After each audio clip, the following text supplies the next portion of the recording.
What's up, friends? My name's Aaron Ciotti. Everybody calls me Ciotti. That was the Rip Squeak on the Xing 1504s. I am really impressed by these 1504s. 1404s are just not quite enough, in my opinion, for these 3-inch rigs that are pushing like 210, 220 grams all up. These 1504s are just right.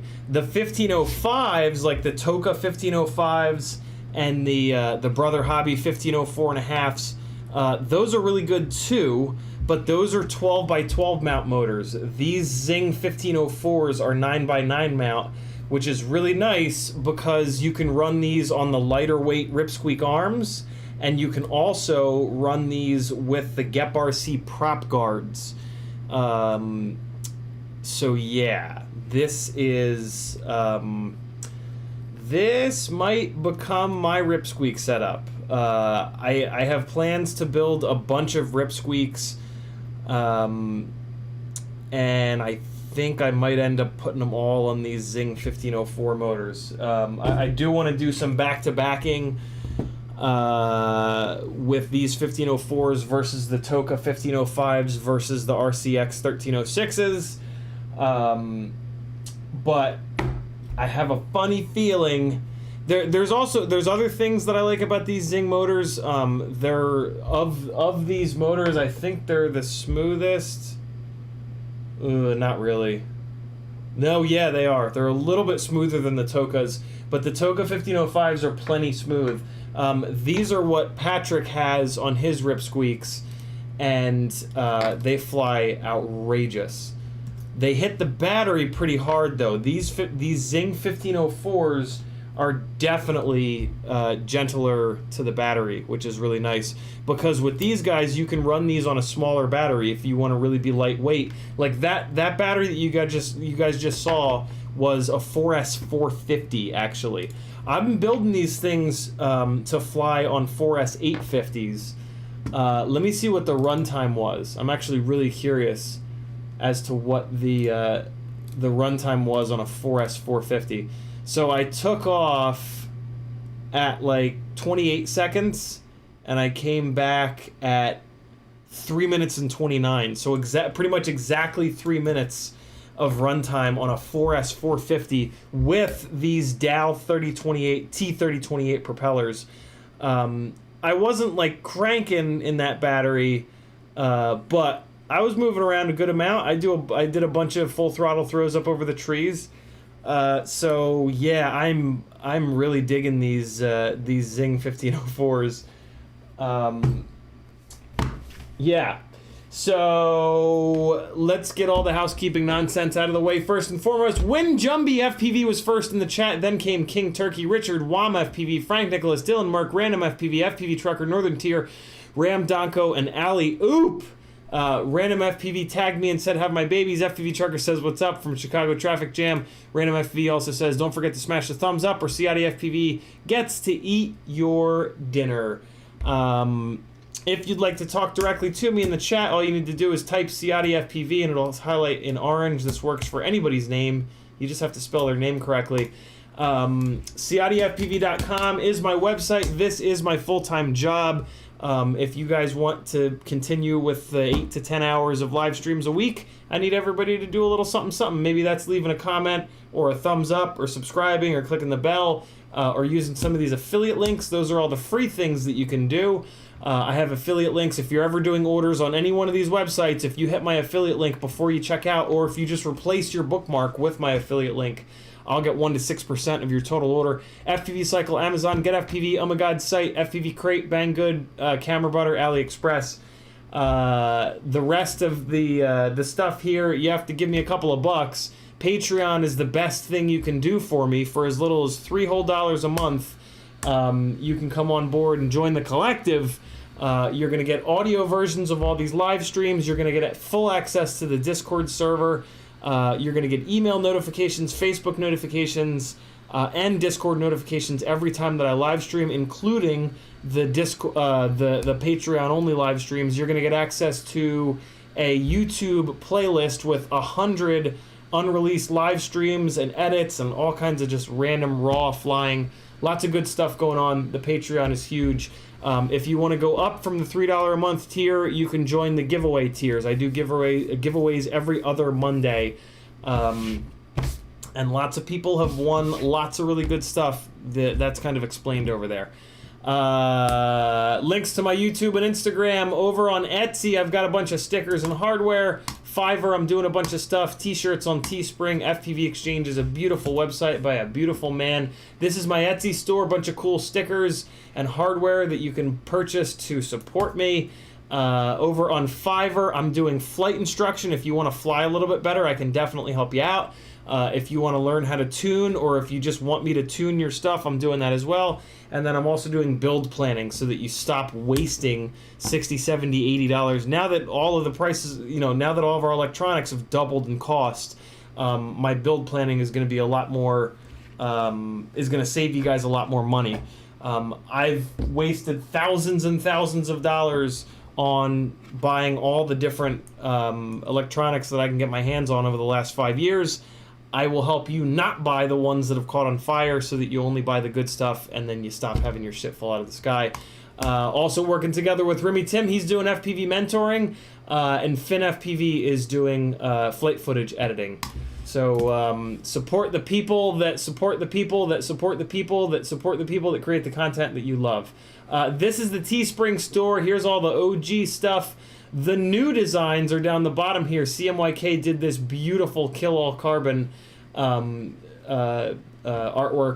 a la Hoonigan. They have artwork very similar to this that says Kill All Tires.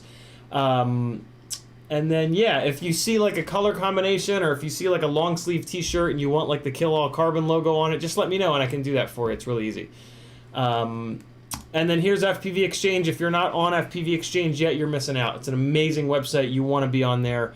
Now that nothing is in stock and everything costs an arm and a leg, FPV Exchange can help you find the websites that are still selling stuff at old school FPV prices. It's a really big deal. Use it, or I will attack you with shovels and hammers and metal folding chairs. Oh my. Michael Blade FPV says, hey Ciotti, what's good?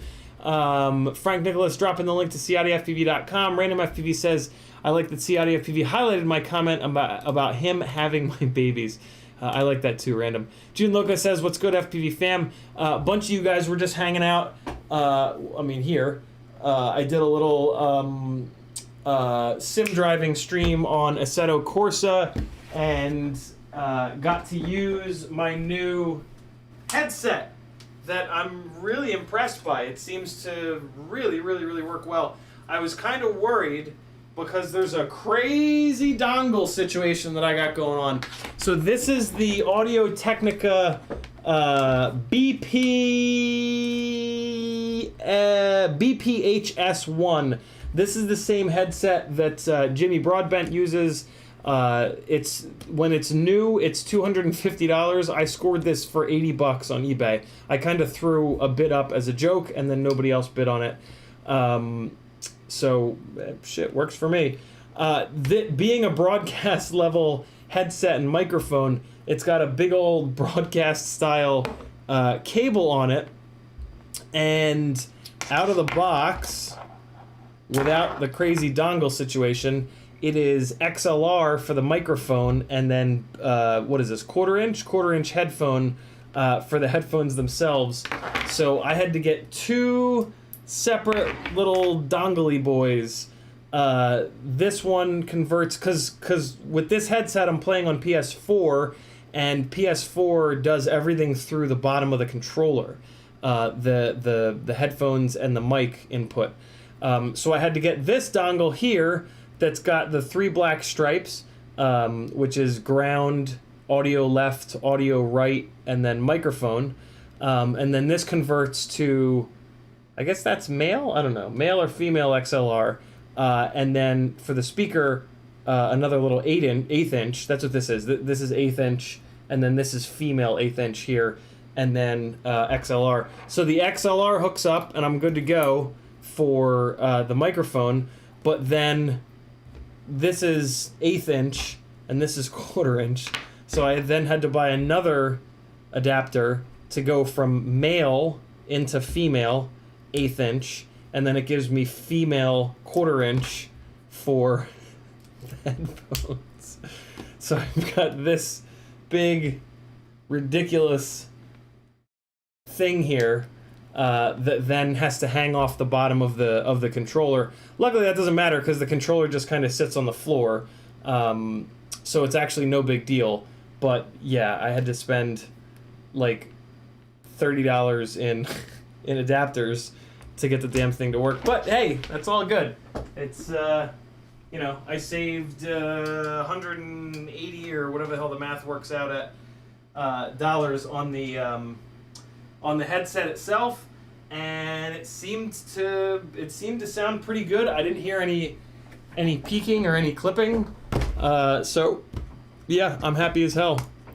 That kind of incentivizes me even more to jump on the simulator and do more sim streams, because I really, the sim racing has kind of sort of become my hobby now that FPV has turned into a career. So yeah, it's nice to have that when I'm just not in the mood to do anything FPV related. I can just piss away an hour or two.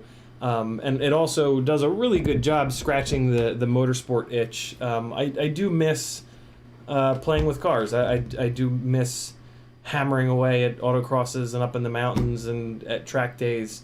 And the simulators are now good enough where they give you like 80% of the experience. And that's kind of nice because I've got more than twice as much time in motorsport as I do in FPV. I really loved it. I really loved to dance a car up on the limit of traction through a corner and then figure out how to get out of that corner and connect it to the next one. June Loco says, what's good, FPV fam? Scott FPV says, what's up? Random FPV says, best thing is CiottiFPV knows I'm only ever trying to make him blush. He knows I'm only messing around. I always assumed that you were serious, but, you know, it's fine. Either way. What's up, Remy Tim? He's in the house. Espander's here as well. Alley-oop, June Loco. Ricardo is in the house. He says, hey, CiottiFPV, what's your opinion on those all-carbon frame 3-inch Cinewhoops? I mean, those bottom and top plates and no ducts, just the rig protection. So, Ricardo, are you talking about... Are you talking about like the 3-inch Cinewhoops that have been around for a while, or are you talking about the 2.5-inch Fraybot Lumineer QAV Cine? I want to say it's called. What's really funny about the Fraybot QAV Cine, or whatever it's called, is that that style of frame basically is this. I don't know how to describe it. This style of frame, which I love that they give you these little foam bastards, but I have a feeling that they'll never really get used. This style of frame right here is old school as fuck. There have been frames that have looked like this for a long time, but typically they were puller designs. This is a pusher design. The motors mount to the top plate here and they push downwards, which I don't think flies as good as puller designs. The low if aerodynamics 101 basically states that the low pressure zone is more important than the high pressure zone. And when you're talking about things that fly with propellers and motors, the low pressure zone is up top because it's pulling air. It's pulling a vacuum to pull the air down into the propeller. And then the high pressure zone is on the bottom. So it's blowing down and it's compressing the air and smashing a bunch of air together down here. So this pusher design was like all the rage because in theory it seems like a really good idea, right? In theory it seems like, oh, well, below the propeller I want as little obstruction as possible because I just want to be able to blow a clean column of air down there. That's not been my experience, and that's not sort of like within the general principles of aerodynamics. So yeah, I always stayed away from frame designs like this because there is obstruction. There's extra obstruction of the thrust, and back then none of the frames were set up to carry GoPros.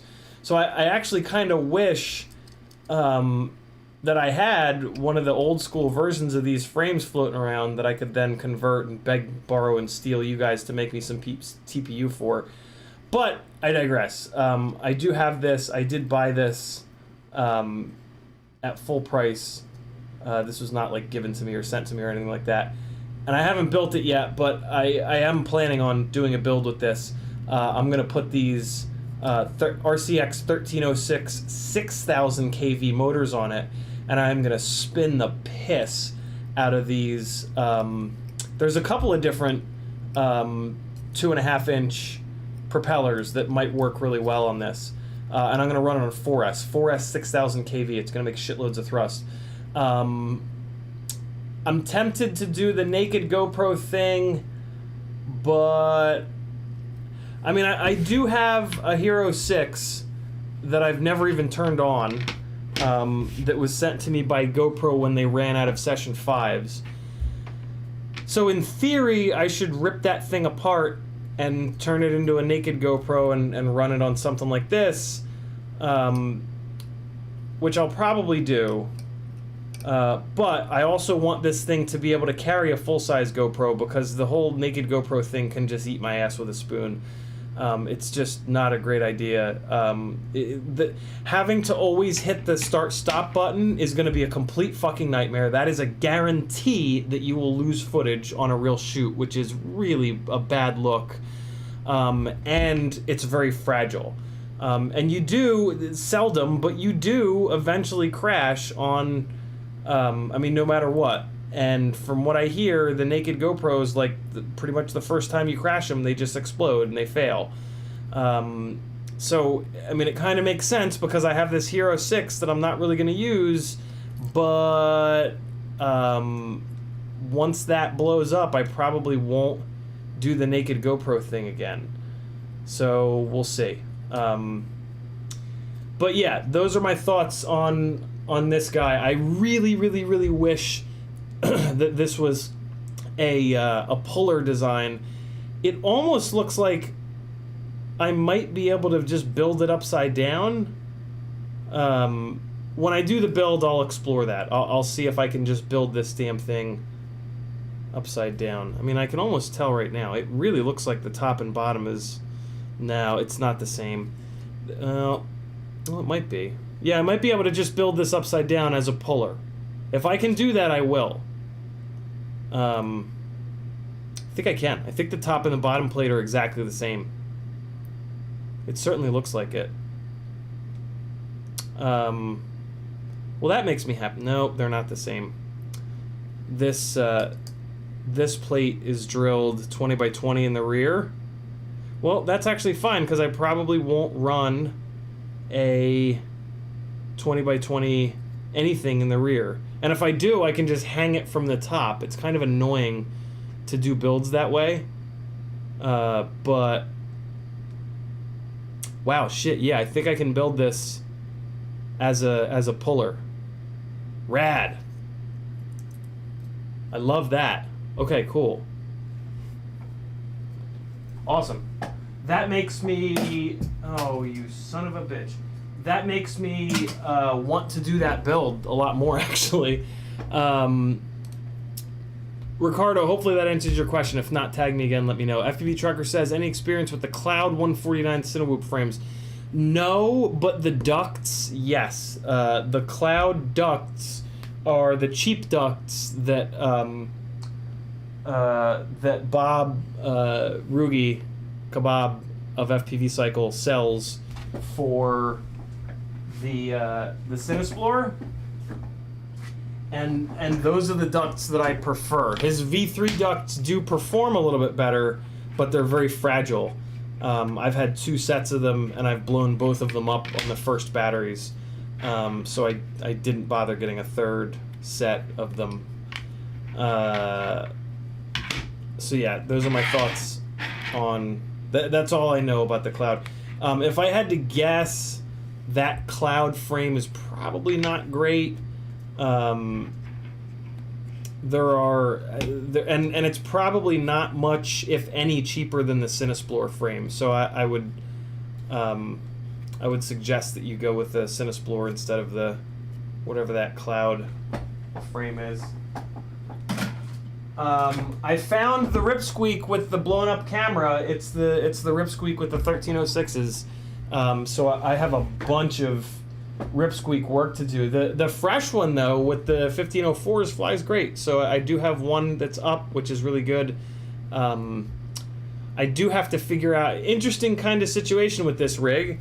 So I get this all put together. I go out to fly it. I take it off and there's tons of jello and I'm like, ah, fuck. I immediately blamed it on these Dow propellers. So I flew the battery with lots of jello. I brought it back, and I switched it out to a set of propellers that I know to be not jello-tastic. And there was still jello. So then I thought, fuck, that means it's the motors. So I came in and I thought, well, let me just look at the HD footage. Maybe it's not as jello-y in the HD. And as you guys saw at the beginning of the stream, there was no jello at all.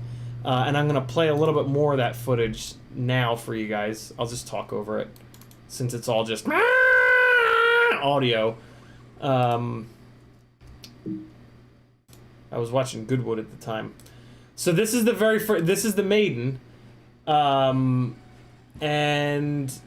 yeah, no jello at all. So somehow this RunCam hybrid that's in this Squeak number 3, I guess the FPV sensor is coming loose, or maybe the FPV lens is kind of busted.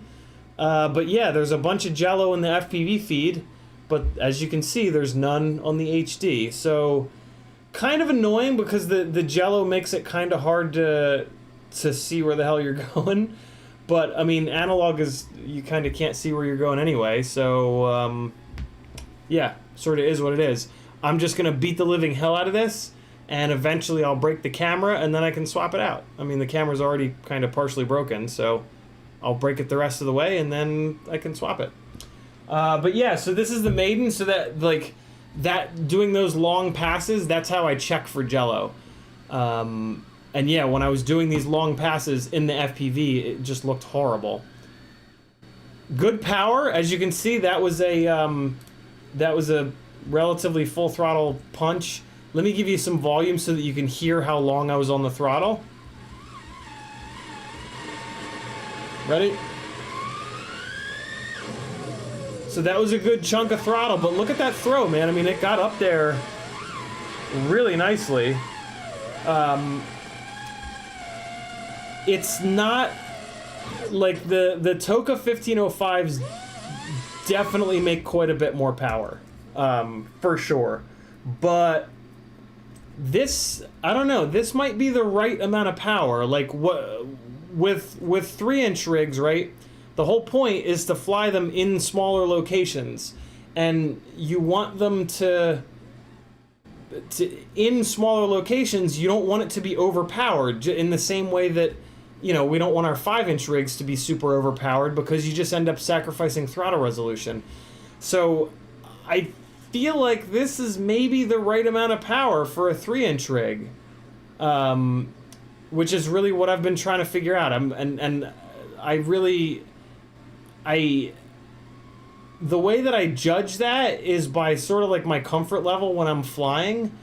And this, yeah, I felt really comfortable flying this. Like, just having that extra throttle resolution to play around, you know, in tight gaps like that, and just make a smaller space like this feel bigger, right? That's the main thing that I'm trying to do with these Squeaks is, and this is what I've always tried to do with micros, is figure out how to make a smaller location like this feel like a big location, and to have a rig that will allow you to do that as quietly and as durable as possible, so that you can go to a spot like this and absolutely rip and not feel like you've got way too much power, not feel like you've got way too much all-up weight.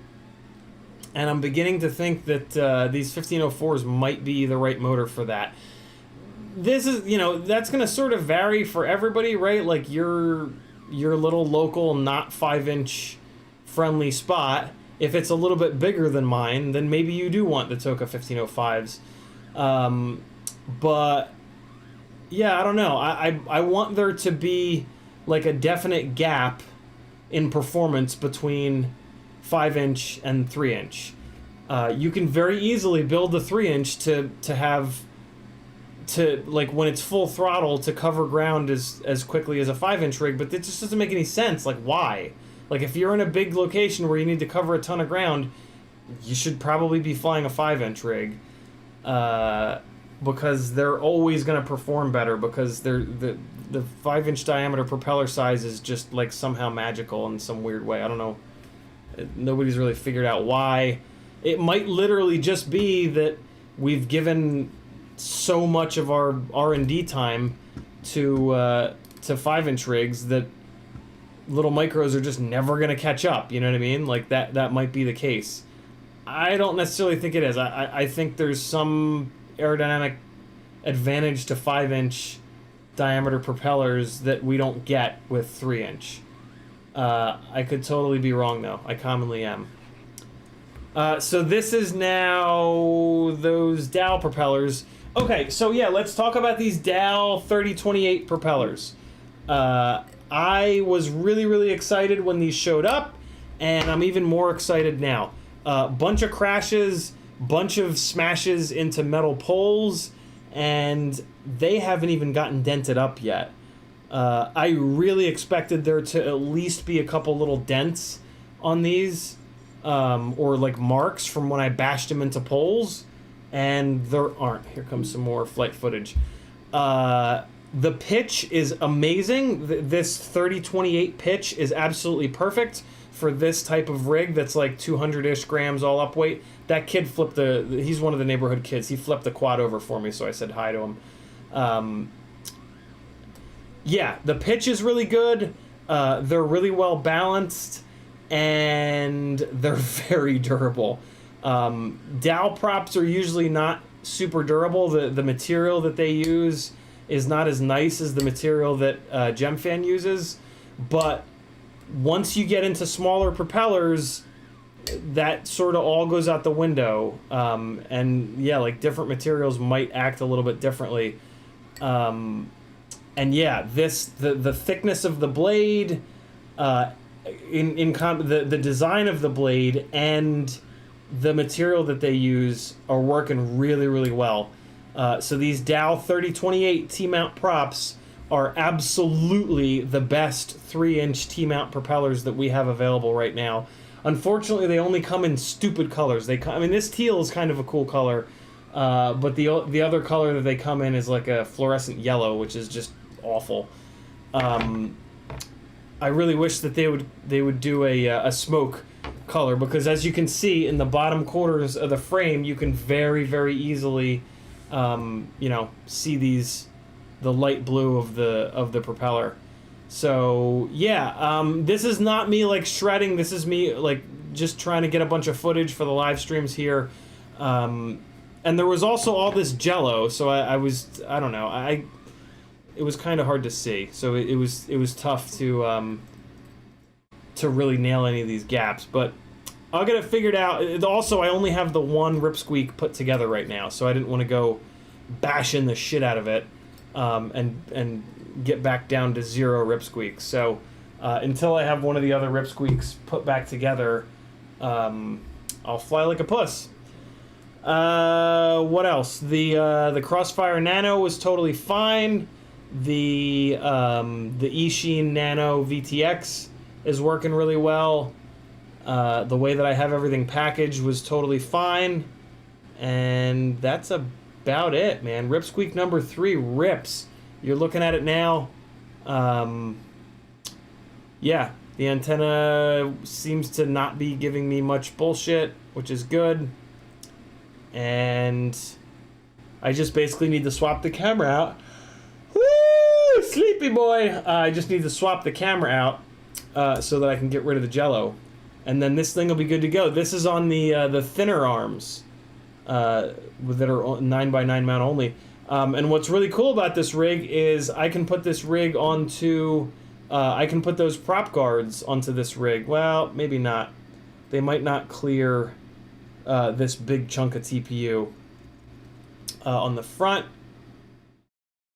And they might not clear this zip tie on the back. But I can probably make a couple little changes which will allow me to run prop guards on this, and that's pretty exciting. The only problem will be the prop guards will definitely be in the HD, the onboard HD. So then it turns into like, all right, well, do I put it into 360 Go? I can put it into 360 Go up on top of this thing, and that'll probably get the prop guards out. Although I am going to be building 2 more Rip Squeaks specifically designed to carry the Insta360 Go.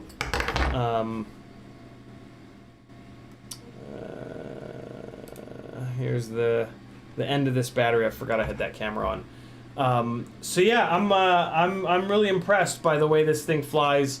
I think that these 1504 motors are really, really good. I can't wait to head-to-head test them against the Toka 1505s. I don't think you can go wrong with either. They both have 2mm motor shafts, so neither one is going to be all that durable. The 1504s are going to be a little bit more durable, though, because they're lighter weight. So there's that. But yeah, very, very happy with the way this thing flies. I think I've got one more battery here. Nope, no I don't. 103 megabytes. That's just me probably going out and crashing. Is it? No. What? Did I click the wrong file? Oh no, these... What? I guess it's just a shorter file. Okay. Oh no, there it is. There it is. There it is. Okay. So yeah, that was all the flight footage from this Rip Squeak number 3 on the Xing 1504s. Yeah, these motors are 3900 kV. I wish they were a little bit higher kV, but with these propellers, they make plenty of power. What I can definitely tell you guys is that when I flew this rig on, so the other known smooth running propellers that were nearby that I grabbed were the HQ 3 by 1.5? Is it? Hold on. HQ, not 3-foot prop, 3-inch prop. They were the HQ, HQ's toothpick tri-blade. Where the hell are they? Oh, come on.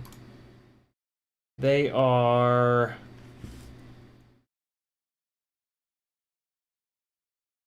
Come on, man. 3 by 1.5. These ones.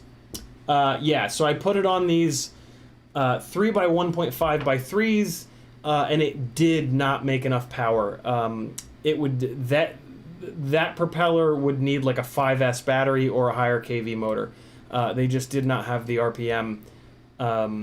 But again, these Dow T3028s were a really good match to this 3900 kV 1504 motor on 4S. All up weight. Let's take a quick look. Ooh, man, I'm hungry. I'm very hungry. Let me put this back into grams. So all up weight for those batteries was... Oh, I gotta put this on here.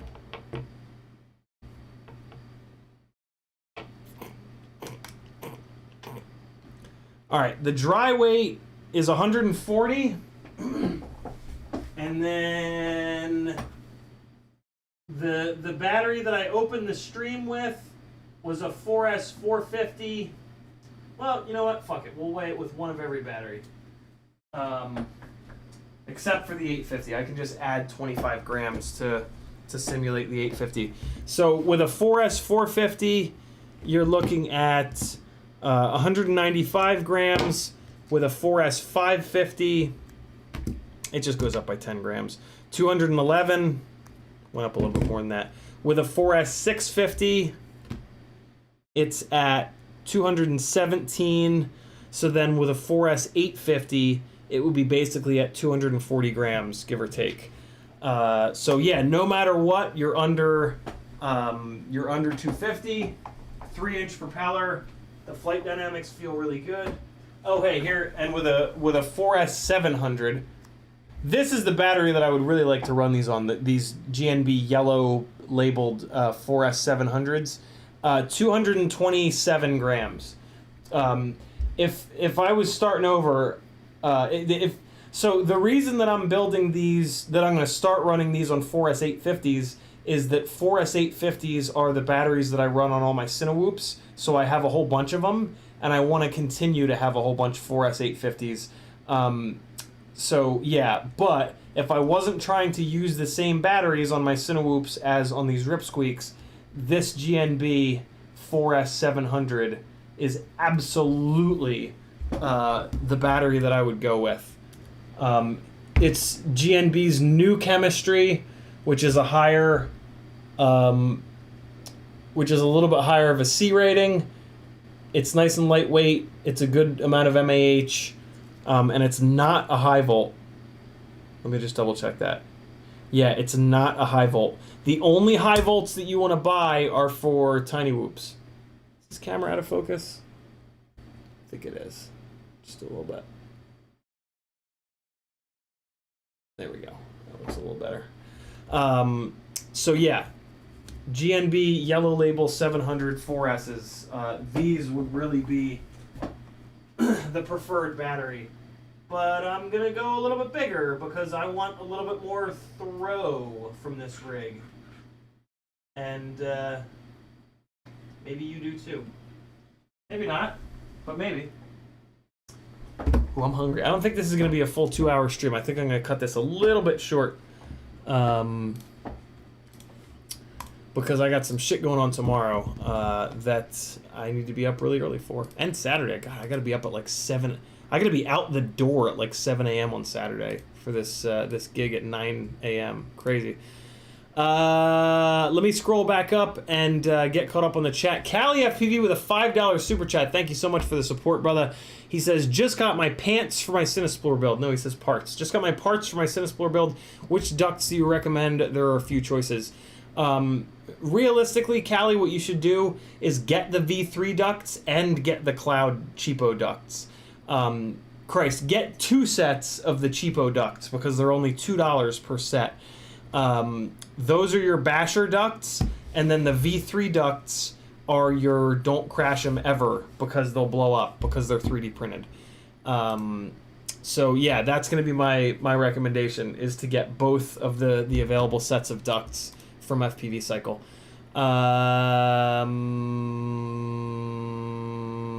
Michael Blade says, what do you think of the Go 2? Unfortunately, I haven't flown it yet, Michael. I don't have a mounting setup that'll work with this yet. Couple of guys 3D printed me something for the Rip Squeaks that'll allow me to start flying this, but I don't have it quite yet. They're still in the mail, so I haven't flown it yet. Michael Blade says, I flew it on my 4-inch Apex and thought the footage was crappy. Yeah, I mean, the Insta3s, like, you can't expect GoPro footage. Like, the Go's they're never gonna match GoPro footage.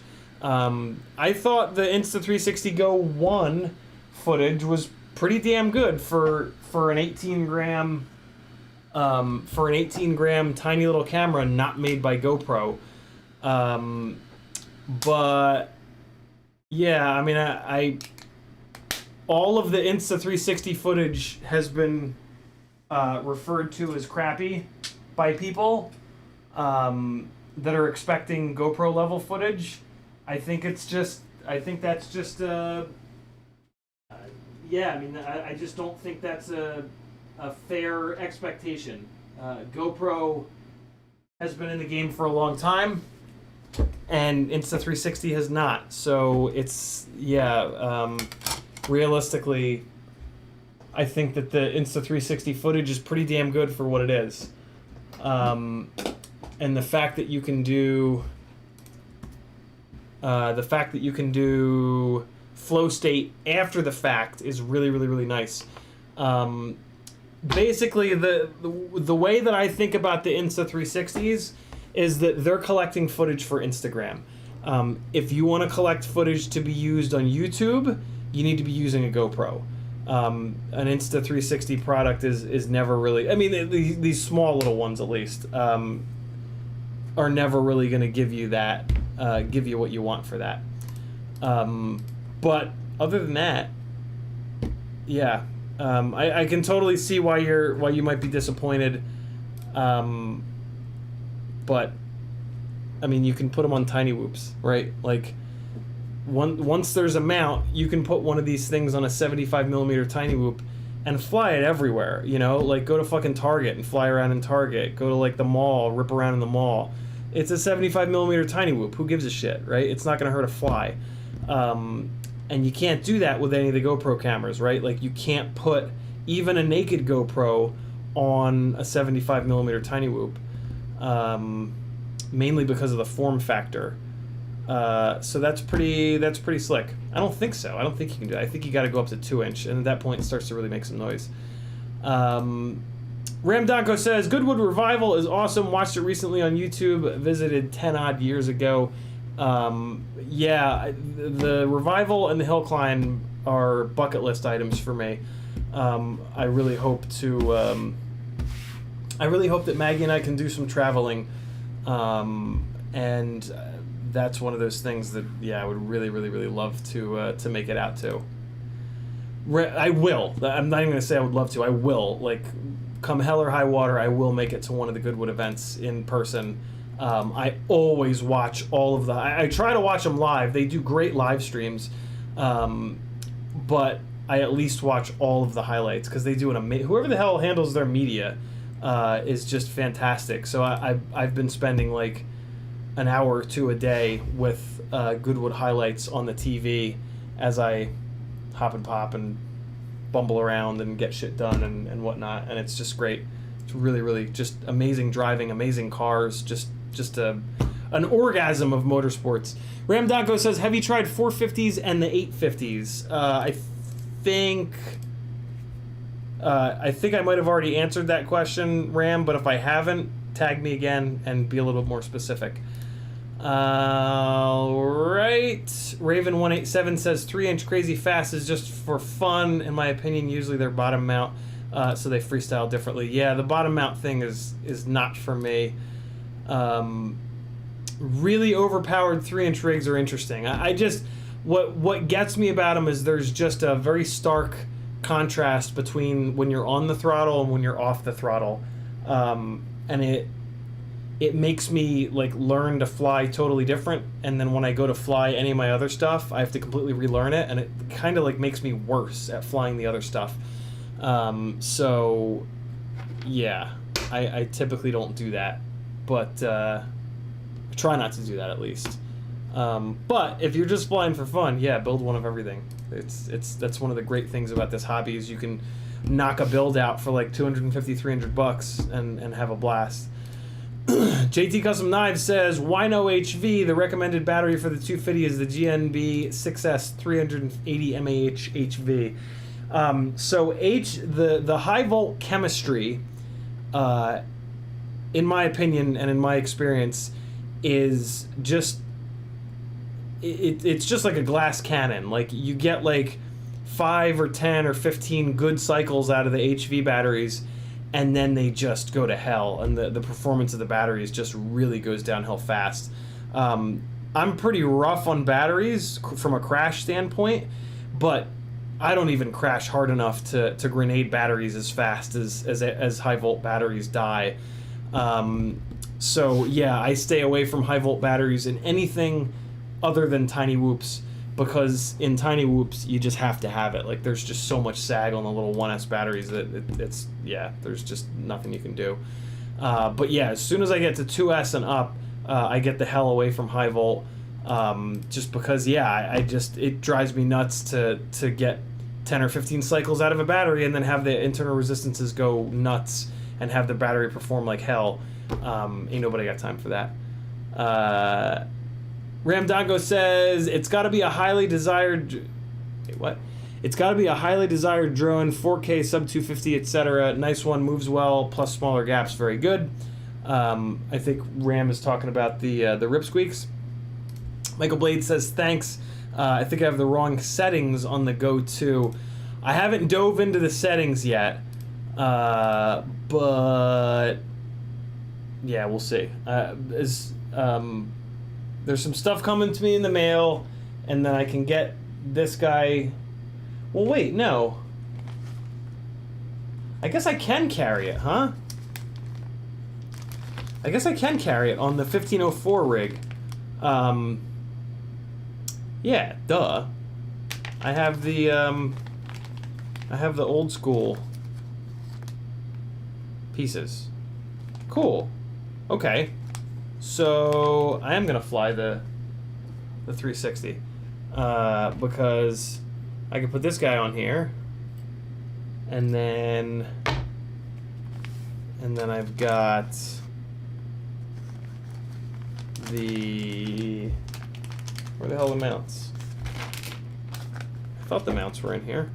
Hey, there's one, and there's the other. Sweet. Okay, so I can put the 360 Go up in the air. I will do that on Friday? Maybe? I think. Friday? Yeah, do it on Friday. Friday? Friday. Very cool. Okay, I'm gonna use this mount base, and then I'm gonna use this, a little bit of protection, and then I can start breaking Insta360 Go 2s. Yay!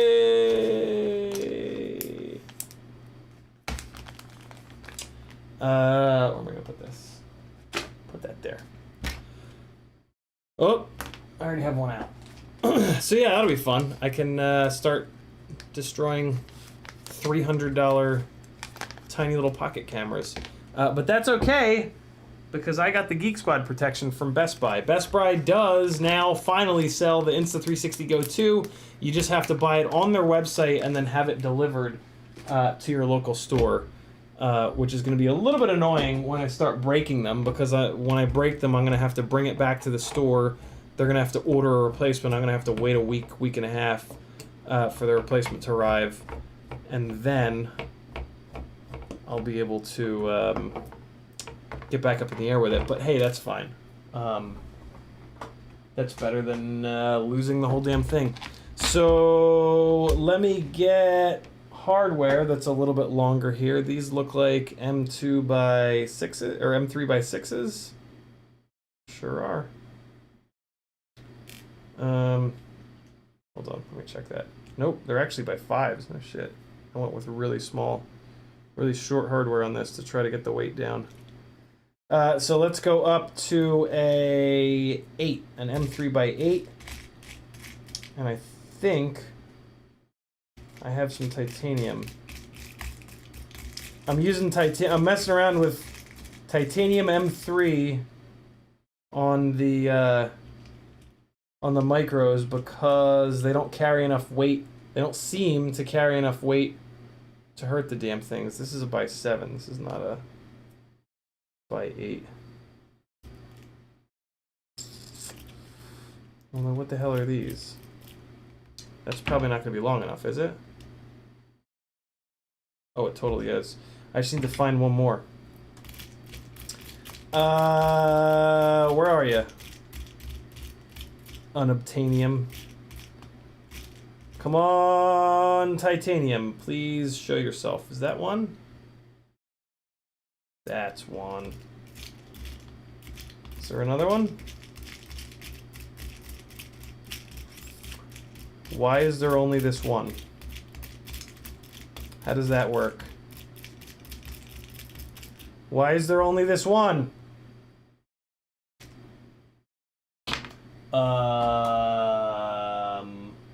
Bueller? Well, whatever. One of them's one color, the other one's the other color. It's gonna be fine.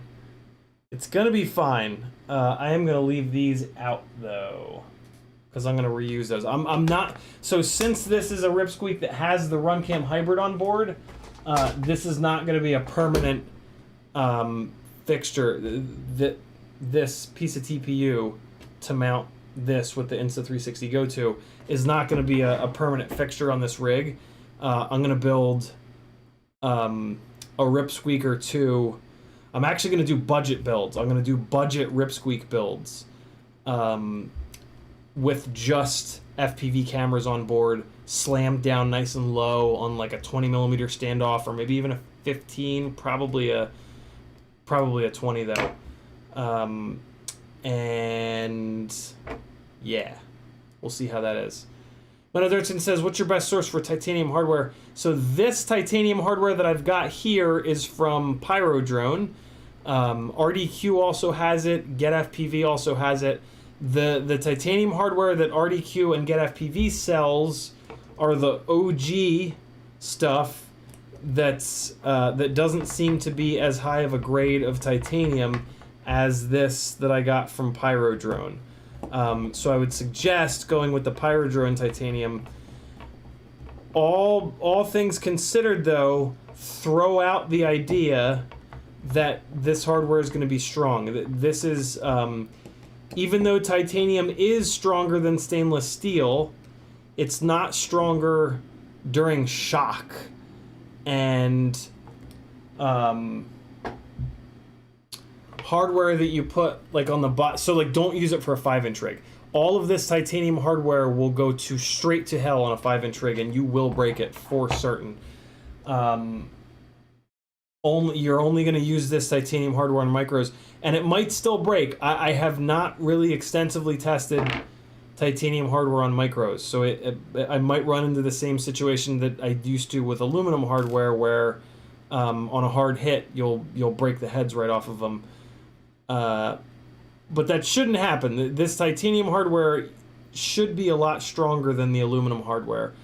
So I'm thinking that it might be just strong enough to where, yeah, it works kind of well on a micro that's carrying a lot less energy into the crashes. But I'll let you guys know what I find out as I start to crash these things. I have not really flown these things hard yet. I've just been kind of babying these Rip Squeak builds because I've only like had one up at a time, and I've had like weird hardware on them, and I've been like trying out a new this or a new that. So yeah, the Rip Squeaks are gonna get the hell beaten out of them soon, but they haven't yet. So mileage may vary, I guess. What the hell's going on here? There it is. Oh god.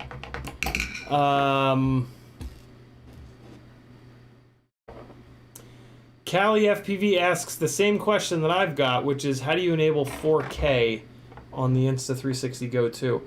I could have sworn that I had heard that the Insta360 Go 2 would do 4K, 4K 24 frames a second, or 2.7K 30 frames a second. But when I go into the menus for it, it only gives me the option of 1080 and 1440. So I don't know. I don't know. I do not know. So there we go. There's the Insta360 Go 2 mount on Rip Squeak number 3. Let's put the camera in it, which will remind me to fly the damn thing. I think I might even have the settings all good to go on it. And there we go. Get in there. Get in there. There it is. Oh, it's recording. Stop recording. The thing that I think is going to explode immediately on this is that the whole front of the Insta360 Go 2 is a button. So I think that is just going to absolutely implode on the first crash. But we'll see. Look at that little fatty. Good looking little shit. Cool. So we'll see what the Insta360 Go footage looks like on Friday. Let me move this over here so that I remember to fly it. All right. Fantastic. I'm also going to build an FPV only, FPV camera only Rip Squeak on the 2.5-inch arms with 5,000 kV motors on 4S, or maybe even more kV than that. I'm not sure what motors are going to go on it yet, but I want to try to build and it's going to be set up to carry an Insta360 Go 2. I want to see how small and how lightweight I can build a rig to confidently carry the Insta360 Go 2, and the 2.5-inch arms will allow me to run these really strong, like staggeringly strong 2-inch prop guards, which I'm hoping will be small enough that there's no prop guard in view, and hopefully I have enough RPM so that a 2-inch propeller can make enough thrust. Yeah, I'm actually really excited about that. So we'll see what I can do with that. I don't know. Ramdonko says, Go 2, it's a hard option to find. NDRC does a short vid recently. So is it like hidden in the menus, Ram? Are you talking about getting it to go up to 4K and 2.7? Let's just do a quick Google search. Insta360 Go 2 4K. Alright. Is there like a text-based? Let's check that. Let's check that. No, see, it says right here, the Insta360 Go 2's maximum capture resolution is 1440p, a step below 4K. God damn it. I mean, that's kind of fine, though. 1440p is 2.7, right? I think.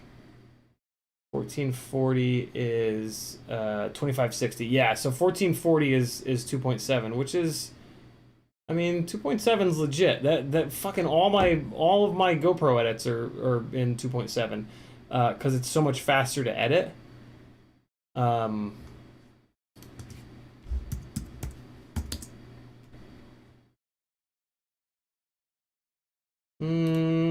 guess it's not. I mean, it's close. It's close to 2.7, but not quite. GoPro's 2.7 but is closest to 1440p. Okay, yeah. Oh, that's right. Is it 14? Yeah, true 2.7 would be 1524. 1440 is actually. Oh, that's interesting. It depends on the aspect ratio, but whatever. Why is it pulling? Oh, for Christ's sake. See, yeah, it says 1440 50. Just doing a text search for 4K. It cannot shoot 4K either, but does it matter? Probably not. Yeah, very true. Insta360 shoots 1440p sharper than the 4K of most cheap action cameras.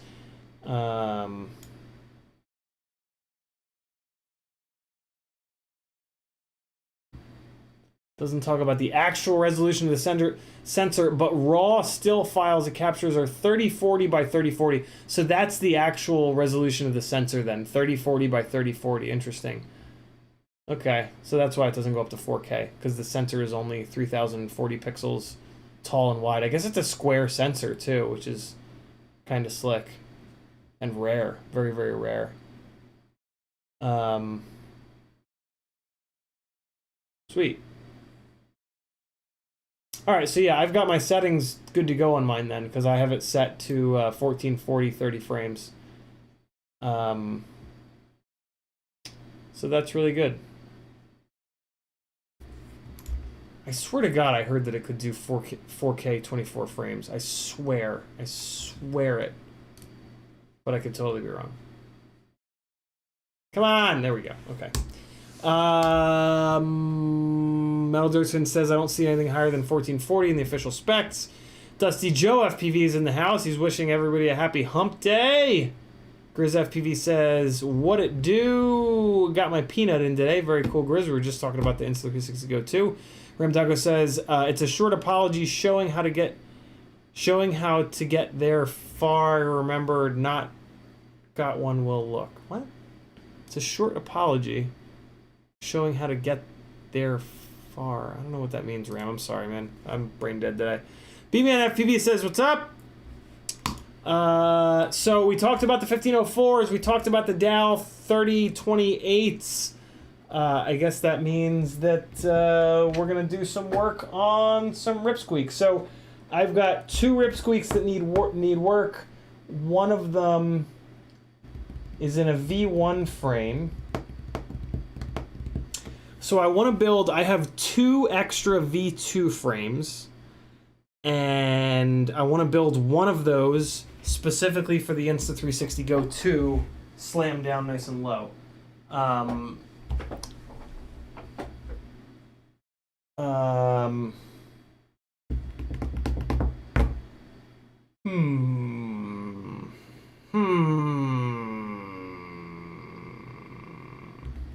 Alley-oop says, check your Facebook messages when we get time. I will. Thank you, brother.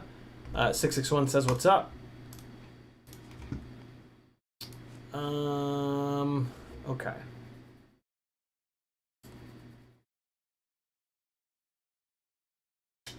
Let's fix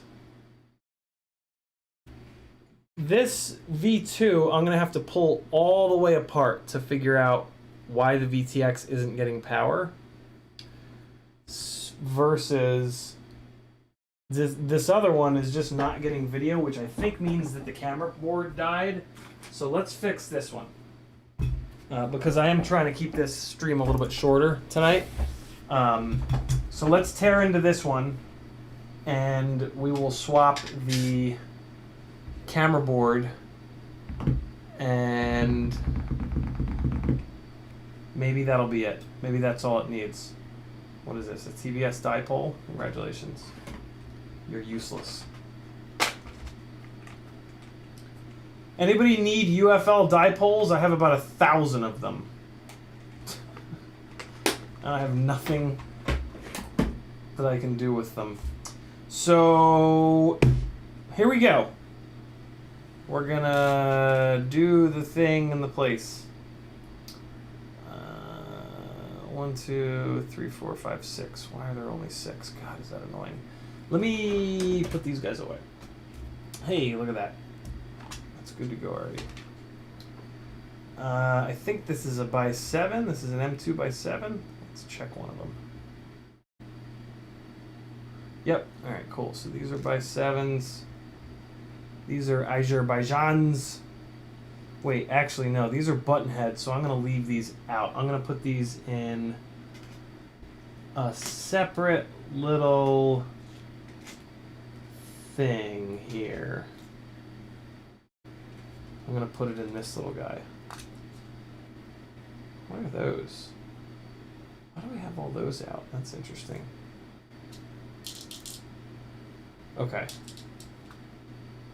Button heads have been segregated. These guys here, these are by 8s, and I have a whole bunch of them in there already, so I'm just going to throw those in there. That's fine. What else do I have? Another couple screws here. Let me just get this real quick, real quick. Let's just get some of these screws off the desk here. This is a hot goddamn mess. These guys are all the same length, I believe. Maybe. Those guys are the same. I think these are M2 by 6s. This looks like an M2 by 7. It is. That's an M2 by 7. This is a by 6. This is a by 5, or maybe even 4. I think this is a 5. Yep, that's a 5. And then this is a 7. Yep, this is a 7.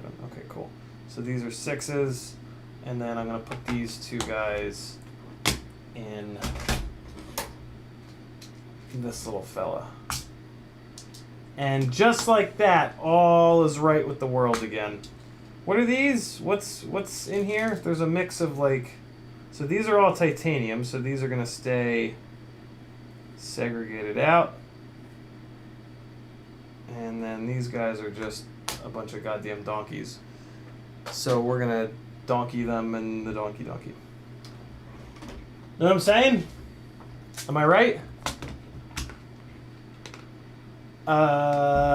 let's see. I think these are by 5s, but let's take a look.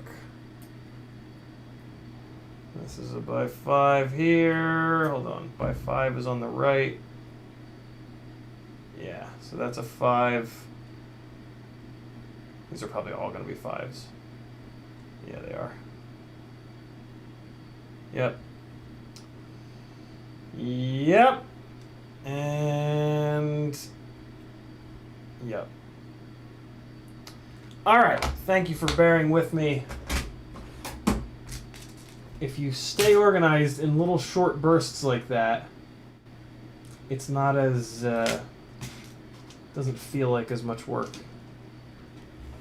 So these guys I'm gonna actually put in here, and then we'll be all set. Ah, shitters, I forgot to put those long bastards in there. That's okay. We'll leave those out for the next Rip Squeak build.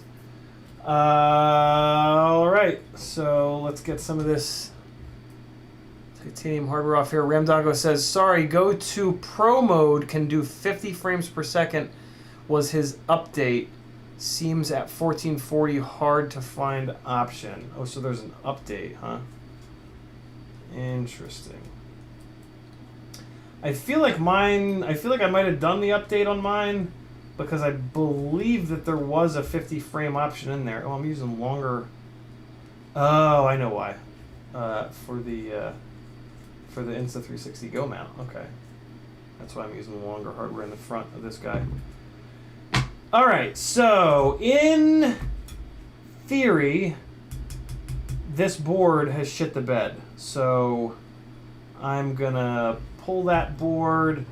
While I'm at it, I'm gonna switch the camera mounts to the 30-degree double screw camera mounts, and that's exciting.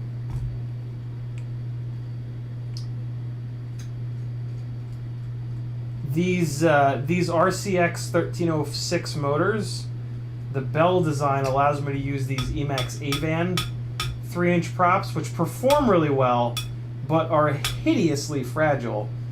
So I don't really like them all that much, if I'm completely honest. So I'm gonna kick the camera off of here. So let me do this though, just in case the camera died. I'm gonna leave this as is. I'm gonna hook another one of these cameras up to it and put power to it, and we'll see what happens. If it fires up, I doubt it. Like I doubt that there would just be a gray screen if the camera had shit the bed. But I mean, you never know. It's hard to tell with these things. So let's do that real quick here. I think I have an extra one of these Runcam hybrids floating around, don't I? What the fuck is that? Oh, I know what that is. That's a really helpful little thing, actually, that T-Bird gave me. All right, where is that? There it is. There it is. Okay. So this is the one with the broken lens, which is fine. Okay, so I think this is facing off the back. So let's just get that snapped down. And let's take a look. Although, now that I think about it, I don't think there was an OSD. We're about to see in a second, but without an OSD, what that means is that potentially the OSD chip shit the bed that's on the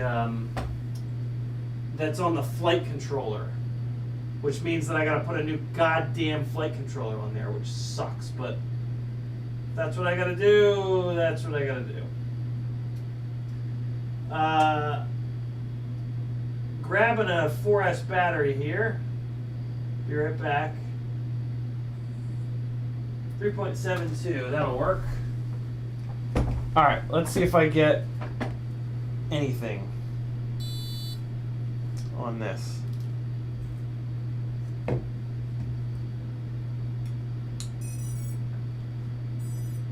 Hey, Wow, I'll be goddamned. I was very wrong. So it's working now. So if the camera dies, let's check this. Wow, that's crazy. If the camera dies on a RunCam hybrid, you lose everything. It just boots onto a gray screen. Wow, this is the quickest repair ever. That's incredible. Oh man, tonight's a good night. It's especially a good night because Maggie's coming over. So there's the Betaflight OSD, and yeah, just gray. It's just a gray screen.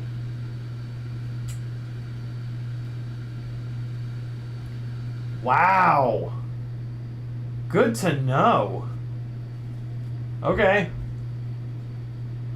So there's that. Okay, so now what I need to do is I need to mark this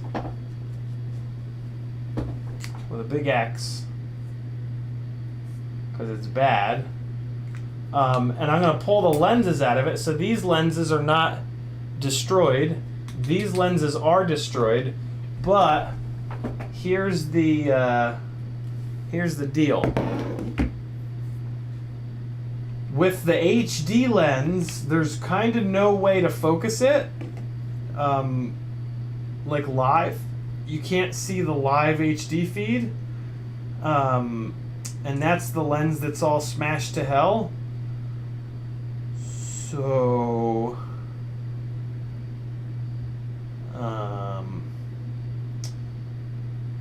well, I was hoping that so that's going to be printed in all kinds of different locations. So I think what I need to do is mark the retaining ring against the front of the lens and the threads. So like that. So now, on this lens, fuck, that doesn't line up perfectly.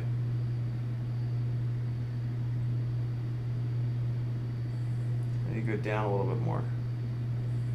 There we go. There we go.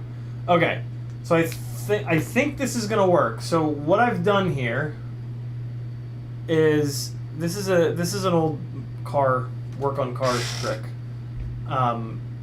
I've put a mark right there. See that?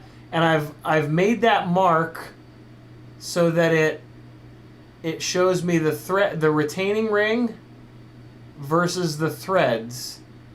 So now in theory, if I can remove this lens, I've had trouble getting these lenses loose in the past. It's almost like they glue them down maybe. But if I can get this lens off, yeah man, that's really hard, Jesus. And I can get the other lens off the good camera. Oh my god, are you shitting me? Well, so that's gonna be a problem. And I can't really like heat it up.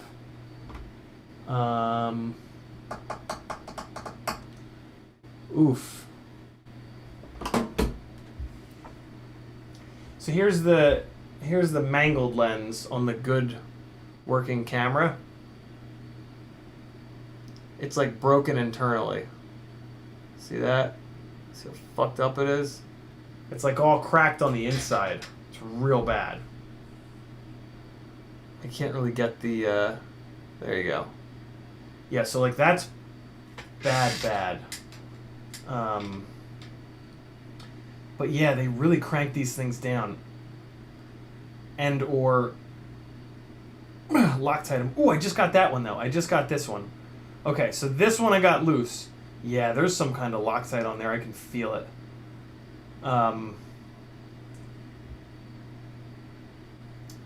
Shit. I hope I can get that other one out. Well, this is cool. So this is the good camera. I mean, this one, I might as well mark the FPV lens too, and I'll try to get that out. And then maybe I can switch the FPV lens with the Rip Squeak number 3 on the 1504s, and maybe maybe that'll fix it. Maybe the lens is what's causing the jello on that Rip Squeak. Maybe not, but maybe. Okay, so this one is now, so the FPV is now marked as well. Let me just...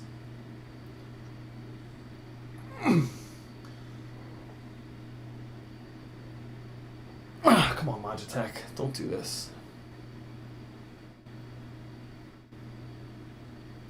Come on, you shitbird, work.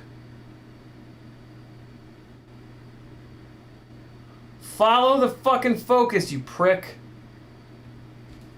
Hey, there it is. Alley-oop says heat gun. I'm worried about that, man. Like, this is all plastic.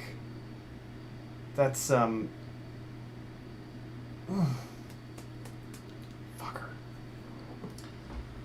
We can get it a little hot.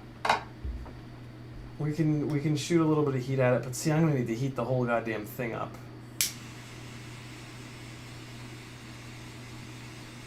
Yeah, this guy ain't gonna work. This is actually one of the rare cases that having a heat gun would help. Although actually I do have one. I have a full-size heat gun in the closet, but I gotta move a bunch of shit out of the way. So I'll just continue to crank on this until I hurt myself. I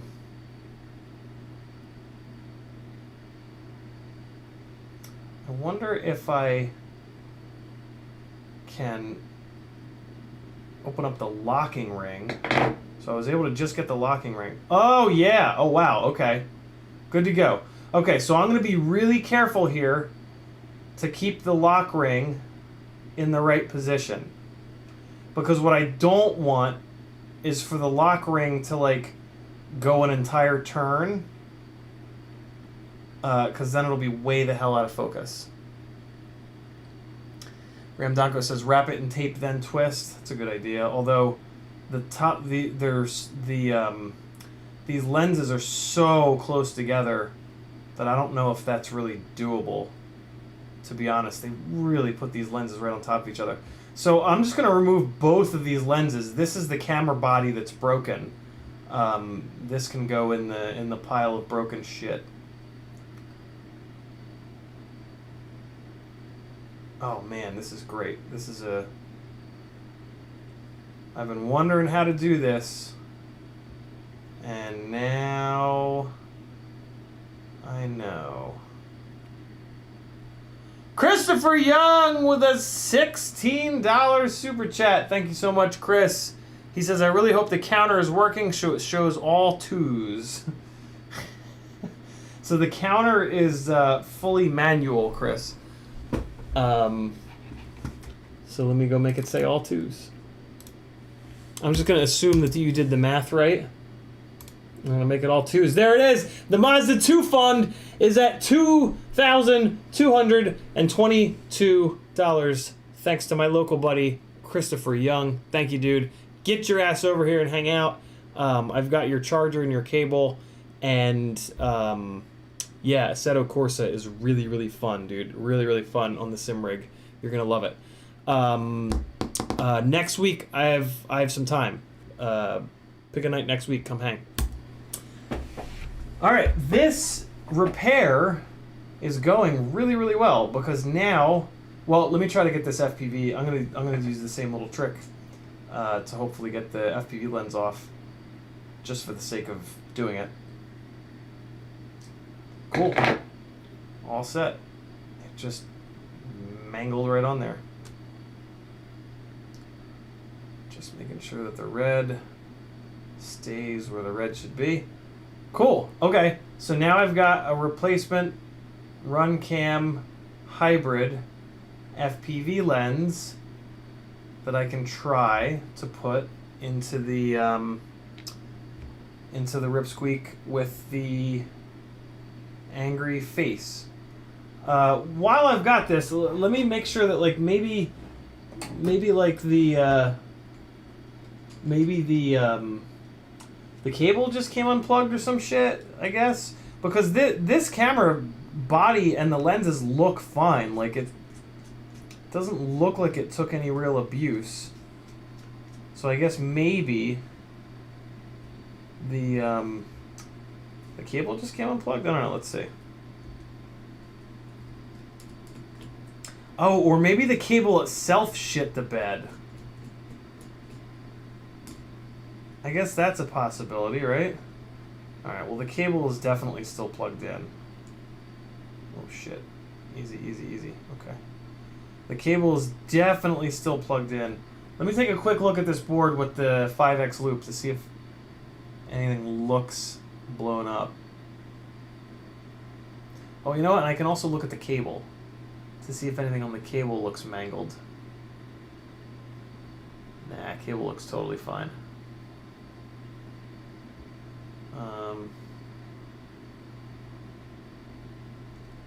Yeah, I mean, nothing's jumping out at me on the board.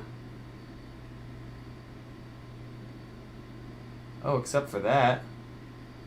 It looks like there's supposed to be a component there, and there is not one. So that could be it. If there's supposed to be a component there. There's two pads right next to each other, and nobody's home. I mean, I might as well kick this one open. It's not going to hurt it to open it. So let me open the back, and I'll see if there's supposed to be a component in that spot. And yeah, we'll potentially have an answer as to why this thing shit the bed. Yarbs FPV with a $6.90 super chat. He did not specifically call out the Mazda 2, so I'm not going to add it to the Mazda 2 fund. I'm going to use it to buy hard drugs like cocaine and get hard hookers. He says, suck it. Even number nerds. Also, what KV were those Xing 1504s? They are 3900 KV. I wish they were a little bit higher of a KV, but you can't always have what you want. You can't always get what you want. You don't always get what you want. There we go. Alright, so let's take a look. Nope, there's no component on those two pads. I can see it from here. Yeah, nope. Okay, well, I don't know why this other board blew up then, but I mean, that's okay. We don't need to know why it died. We bash these things into concrete at 1,000,000 miles an hour. It's unbelievable that they survive, like, at all. And, like, any crashes that these things survive is a fucking miracle. So, can't really bitch when a very sensitive 4K camera with super low latency FPV camera all built into the same box that's at the front of the death machine going, since it's a micro, 40, 50 miles an hour, smashes into hard shit, and then the camera implodes. Can't really complain too loudly about that, you know what I'm saying? So, alright. We are gonna. There's nothing to, yeah, that's true, AA. I could try that. I am going to keep it. I'm not going to throw it away or anything like that. I am going to keep it, and I'll put it over there. And then someday, if I absolutely need it, it'll be there. And then I can try to, like, maybe reflow it or something like that. But for right now, I'm not going to fuck with it. Because I'm not in need of an extra camera body, especially because I needed the lenses out of it. I'm more in need of the lenses than the camera body itself. So let's just screw these screws back in here, and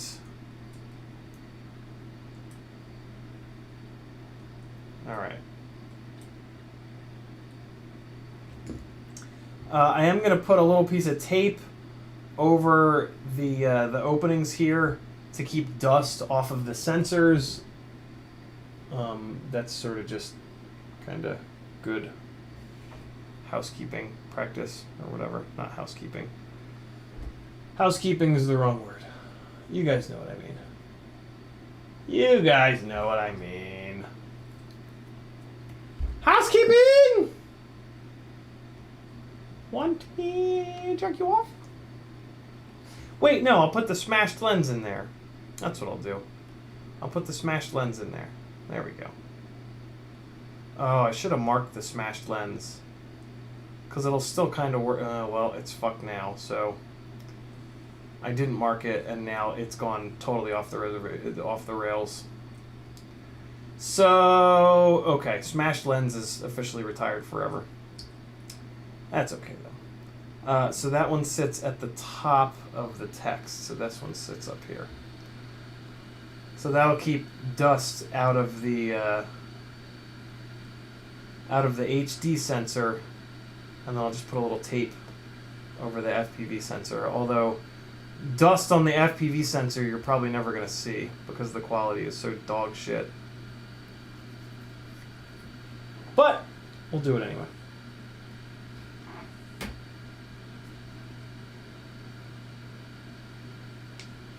Hey! Ha! All right, and there we go. Happy days are here at last. On into the pile, I should say. Okay, cool. So this now needs this. And I just need to make sure that when I'm tightening this, the little retaining ring comes along for the ride and does not complete an entire rotation without the rest of the lens, which is going to be easier said than done. These are really close together. Oh, no, we're good. We're good. Cool. So I just need to keep a finger on this the whole time. Oh, that went out. And I mean, there's actually kind of no guarantee that this is going to be in focus, but this is like the best that I can do. This is kind of the only thing that I can do to try to keep this thing in focus. So, yeah, we'll see. We will see. What's up, Double A? How are you, man? Kevin Smith says, soldering iron for localized heat. Yeah, I needed to heat up this entire camera, though. Soldering iron wouldn't have really done anything for me.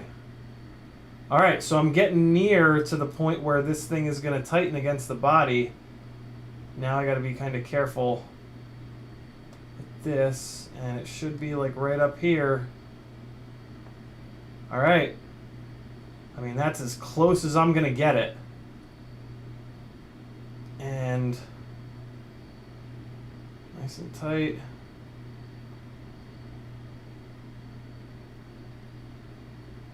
Yeah. I mean, that's looking pretty damn good. It's maybe off by just, nope, that is like perfect. So if that little trick worked, if these bodies, I guess if the front bevel of this body and the other body are the exact same thickness, then we should be good to go here. I'm going to get the new camera mounts, and we're going to see what's going on. JT Custom Knives says, how's the HD quality of that camera versus DJI Air unit recording? Definitely better. Like, quite a bit better. The Runcam Hybrid looks better than a Session 4, but not quite as good as a Session 5. And in my opinion, the DJI Air unit recording doesn't even look as good as a Session 4. So here we go with these fancy little mounts here. So we're going to put them like that, and I need some wee little hardware for this fella.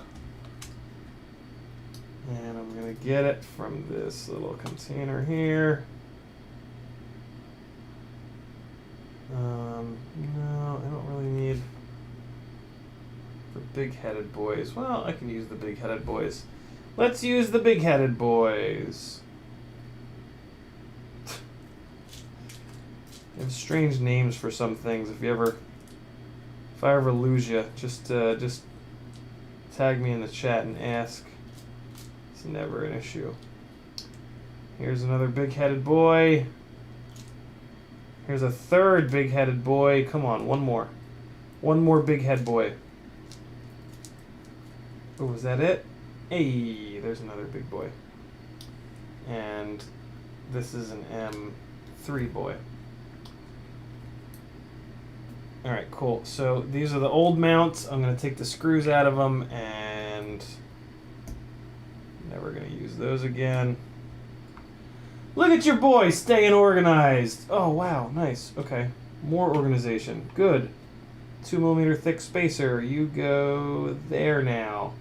What else? What else? What else? Ooh, a little M2 nut. Look at me go. I'm organizing shit. Hey! And one more. One more little thing. This little tiny washer. Little M2 washer. Alright. Look at me go. Alright. So, in a minute, I think I'm going to be back up to 2 working rip squeaks. I'm going to have 2 of, like, every rig.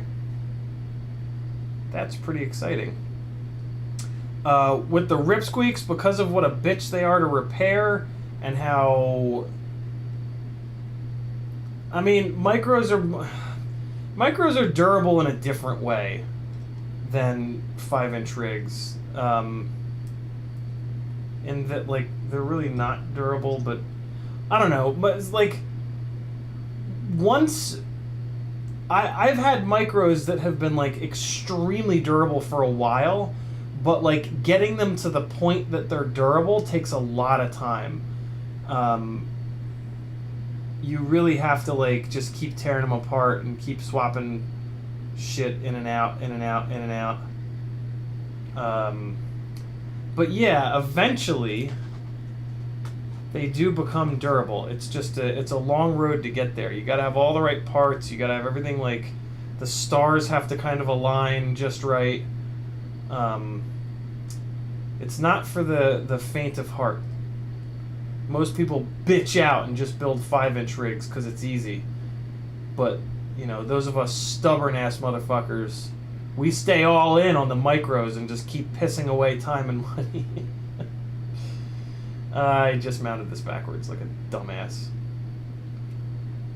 Let's undo this, and we will try again. I just mounted this with the camera in the front rather than the back. There we go. That's going to work an awful lot better. Wait, no, I had it on the right side. I just got to rotate it. There we go. There we go. There we go. There we go. Okay, okay. Okay, okay, okay. Right? Yeah, that's up tilt. Okay. And I really like these little mounts, man. I really, really, really do.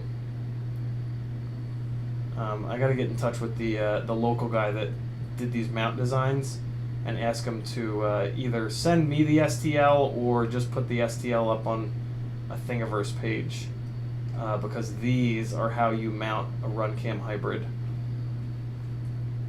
for sure. All right, get up in there. Get on there, bro. Red wine enema. Yikes. That's going to be a bad time. Maybe. Alright, cool. Let's get this on the other side here, and I am going to put this on correctly this time.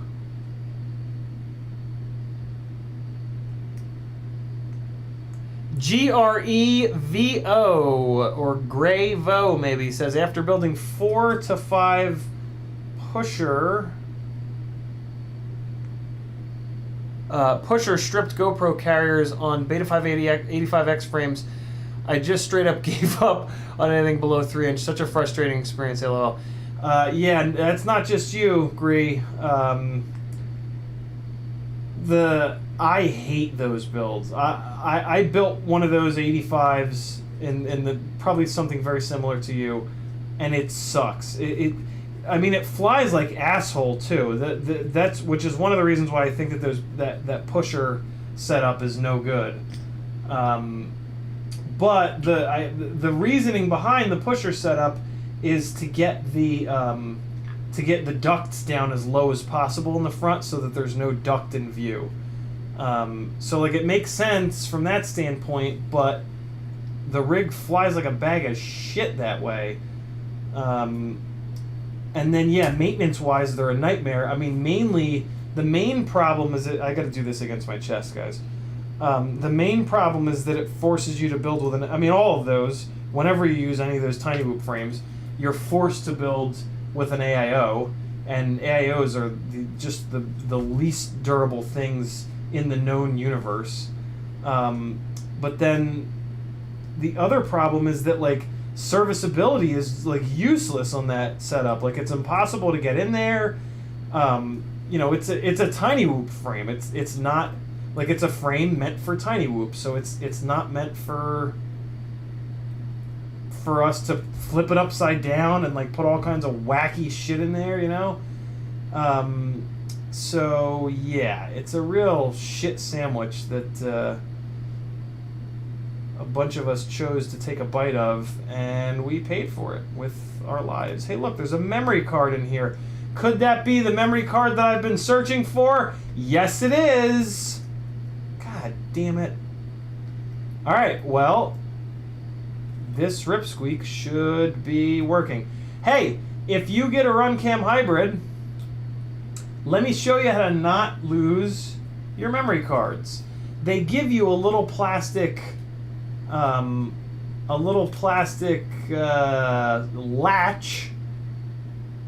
that doesn't work worth a fuck, but you should still put it on.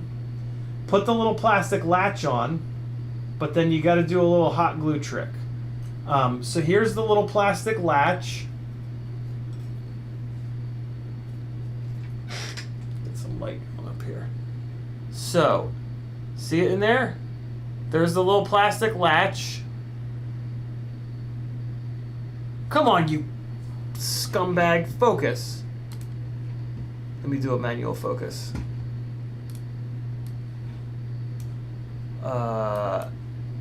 Autofocus off. Focus as close as possible. Okay, so here's the little latch. See it? See it in there? This guy. Hold on. Let me point at it. That little guy. That's the little plastic latch. See how it's kind of covering up part of the memory card? Right? So I'm going to rotate this so that you can see a little bit better. Here's what it looks like from the top. See, so there's the memory card. Here's the memory card. I'm gonna click the memory card in. Ready? Well, you guys can fucking see it. Right? So there's the memory card and there's a little latch. So the latch, it's too flimsy. The latch is too flimsy. It won't hold your memory card in. The memory card will just pop right out. So here's what you do.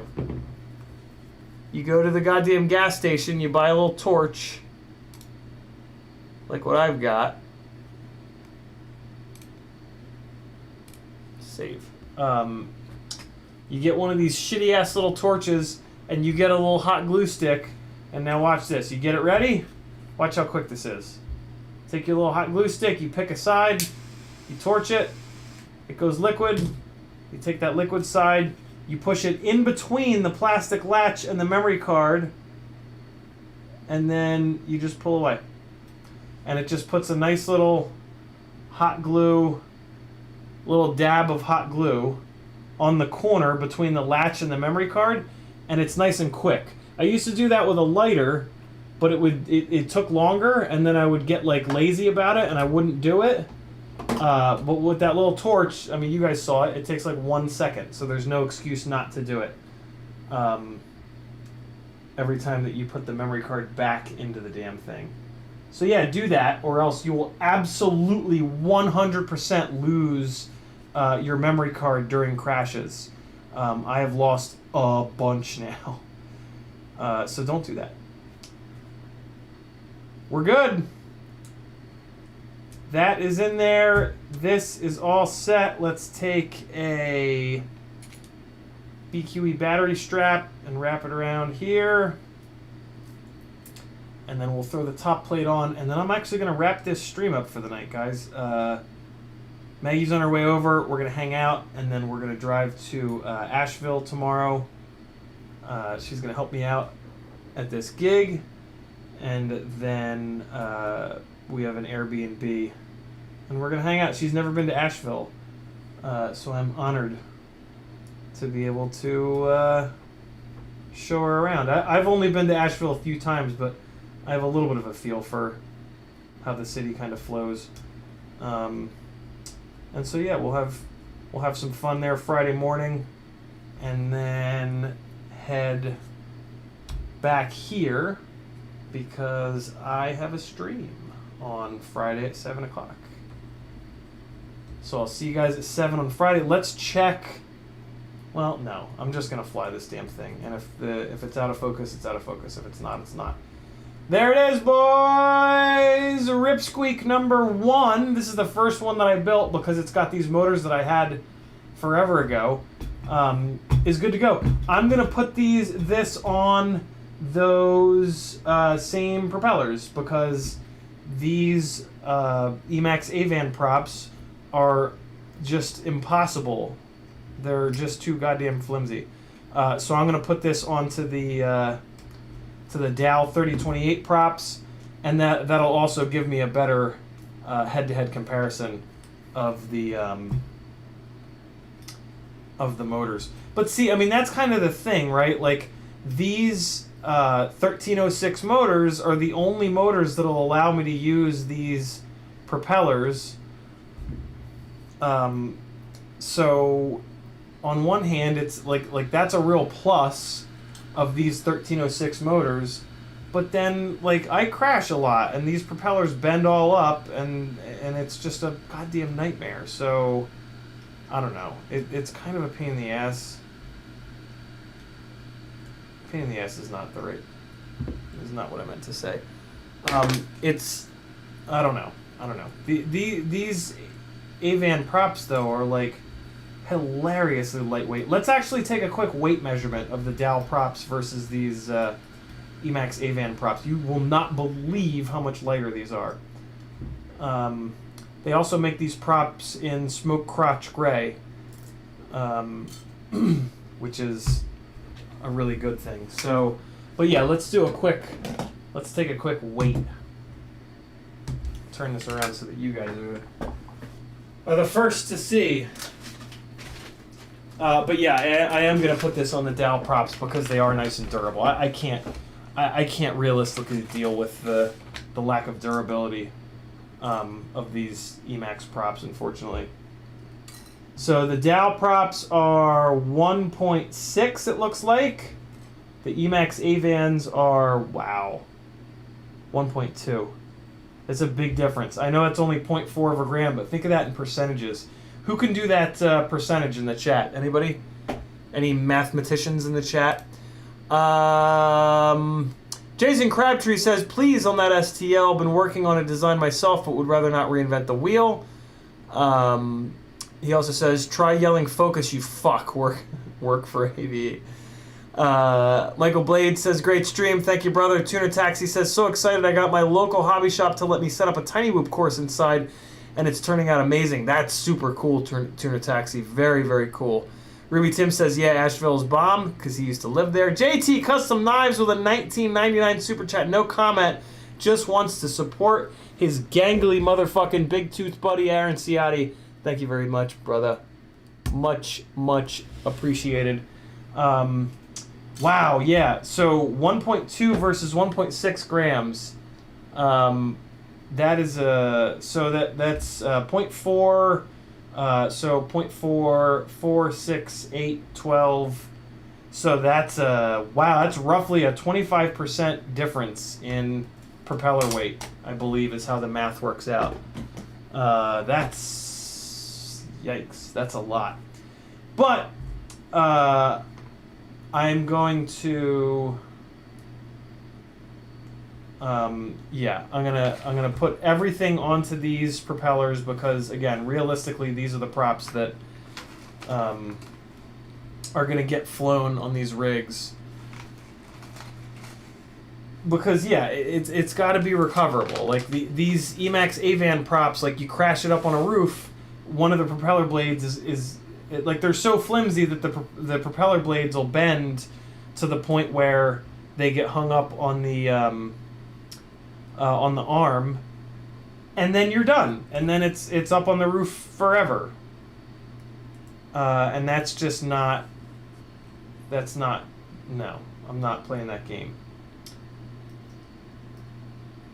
And I mean, for all I know, these RCX 1306 motors might be the best performing of these motors. I would love that because they're very cheap, and it would give me the option if I was gonna not crash, right? If I was gonna fly a rip squeak cinematically or whatever, I guess, it would give me the option to run these Emax props, which, so that's a benefit of these motors. So basically, if I test all three of these motors against each other, and I really, and I might not be able to tell a difference, if I can't tell a difference, I'm gonna go with these RCX motors because they're the only of these motors that you can use the Emax Avan props on.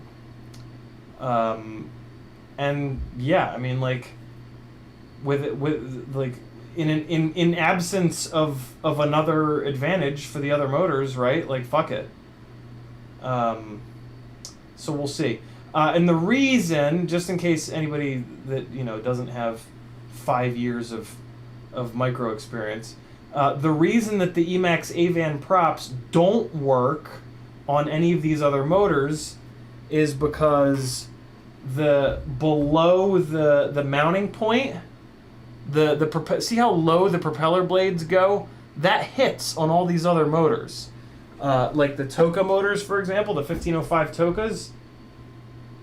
See how it hits? You can't get the propeller down on the propeller shaft because the goddamn blades hit the bell.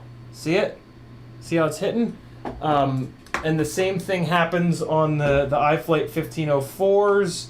And the same thing happens on these Brother Hobby 1504.5. See, I can't get it to go down any farther because of the prop design.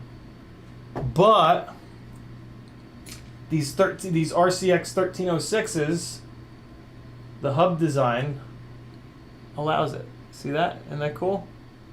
It just barely clears. So that's a big advantage of these 1306s, but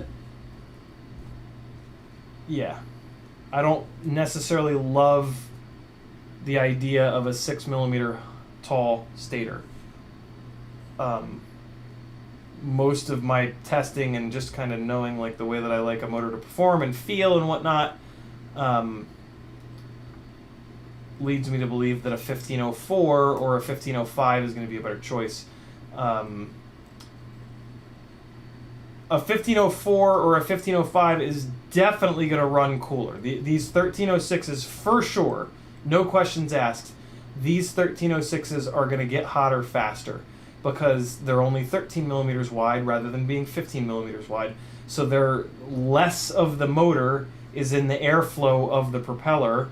And one of the big problems that we have with micro motors is they get really hot. They make a lot of power for their size, and they get hot and they saturate, and it happens very quickly, and that really affects the motor's performance. It can happen as quickly as during a prop wash event.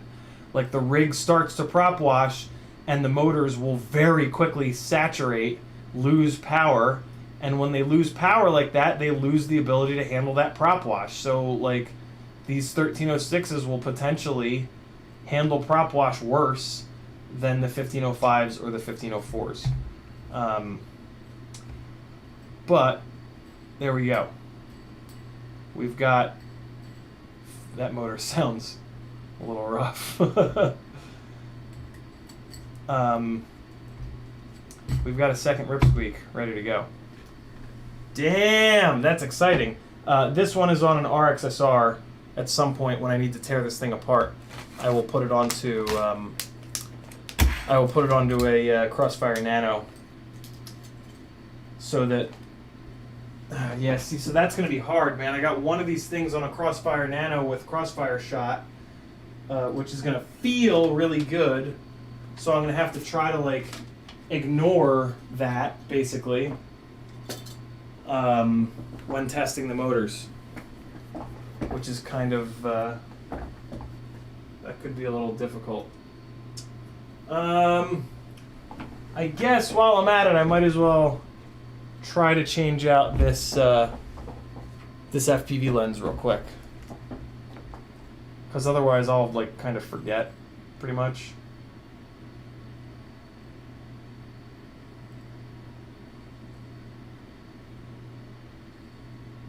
Alright, so let me just give this a quick shot. I just marked that one. So let's do this little trick. Pop the retaining ring first. This will also allow me to take a look at the sensor in there and see if the sensor is like wobbling all around or anything weird like that. So this lens might be okay, so I do want to pay attention here and try to remove this lens with the little retaining ring in the right location. So that's going well. Okay, good. So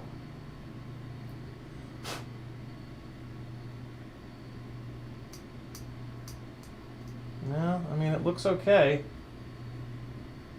but I mean, God only knows. Yeah, I mean, I can't see shit, so I'm just going to throw this other lens on and cross my fingers. Maybe this just fixed it. Maybe not, but maybe. It's worth a shot.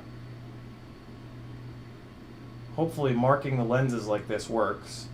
Although the FPV lens is easy to refocus because you can see a live view, you know, in order to refocus it.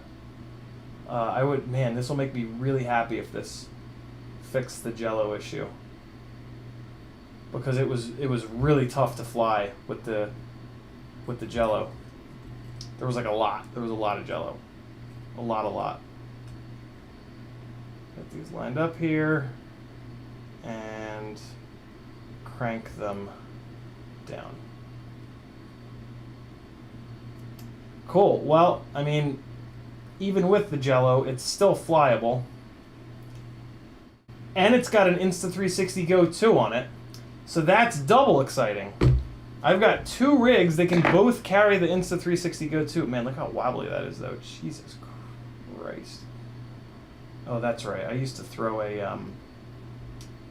well, we'll just try it as is. I used to throw a little zip tie around the back there.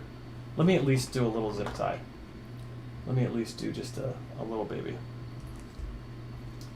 Because that's like a ridiculous amount of wobbliness. Oh, I remember this problem. It's hard to fish it up through there. But I think if I go in the back door here, you know what I'm saying, guys? Go in the back door, you know what I mean? Maybe it'll be okay. Let me just stuff it in. Let me just fold it in half and stuff it in there. And maybe it'll... Hey, look at that, it worked. Oh shit, no, don't... Okay, good. Okay, we're good. Alright. Any Brockmeyer fans in the house? Anybody pick up on that? Wow, okay. So I didn't do a short stream. That's my 10 o'clock alarm. Well, shit. Full-length live stream. Look at us go. Fixed potentially 2 rigs. Got an Insta360 Go on 1. Man, we are fucking cruising lately. Doing all the things. Are you not entertained? Look at that. There we go. All right, back of that mount is zipped down.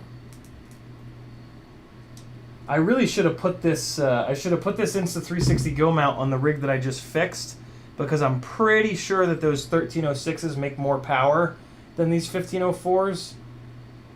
Does anybody know the stator volume calculation offhand? If so, can you tell me the difference in volume between a 1306 and a 1504 and a 1505? I would love to know that.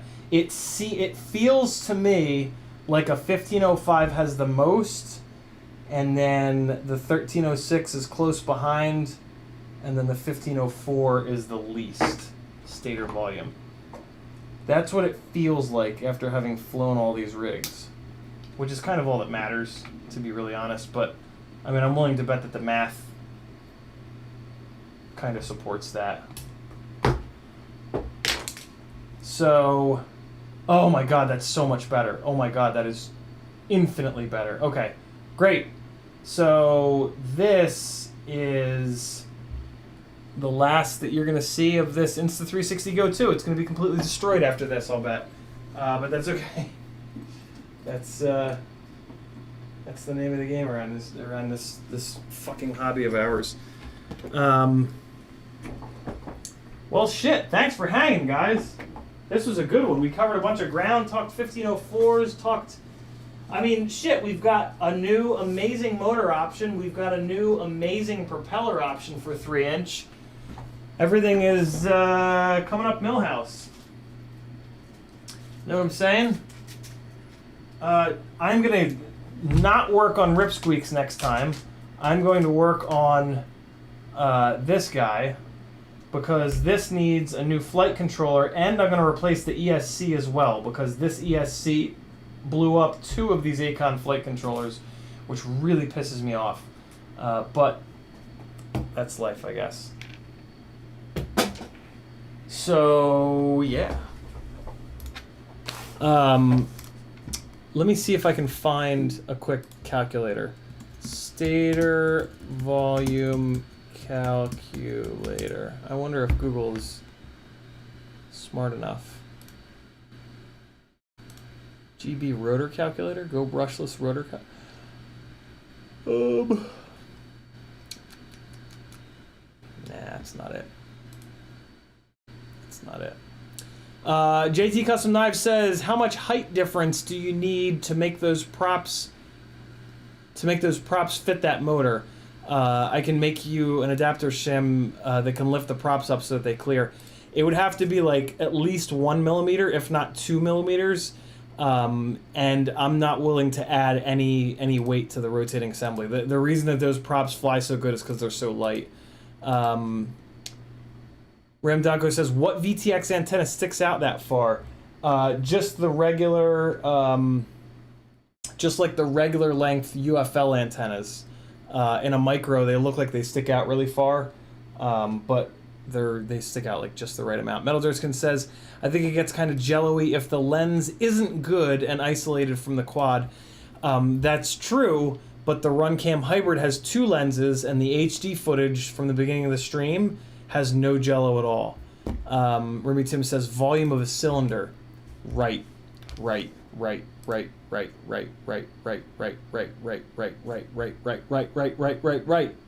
Cylinder volume calculator.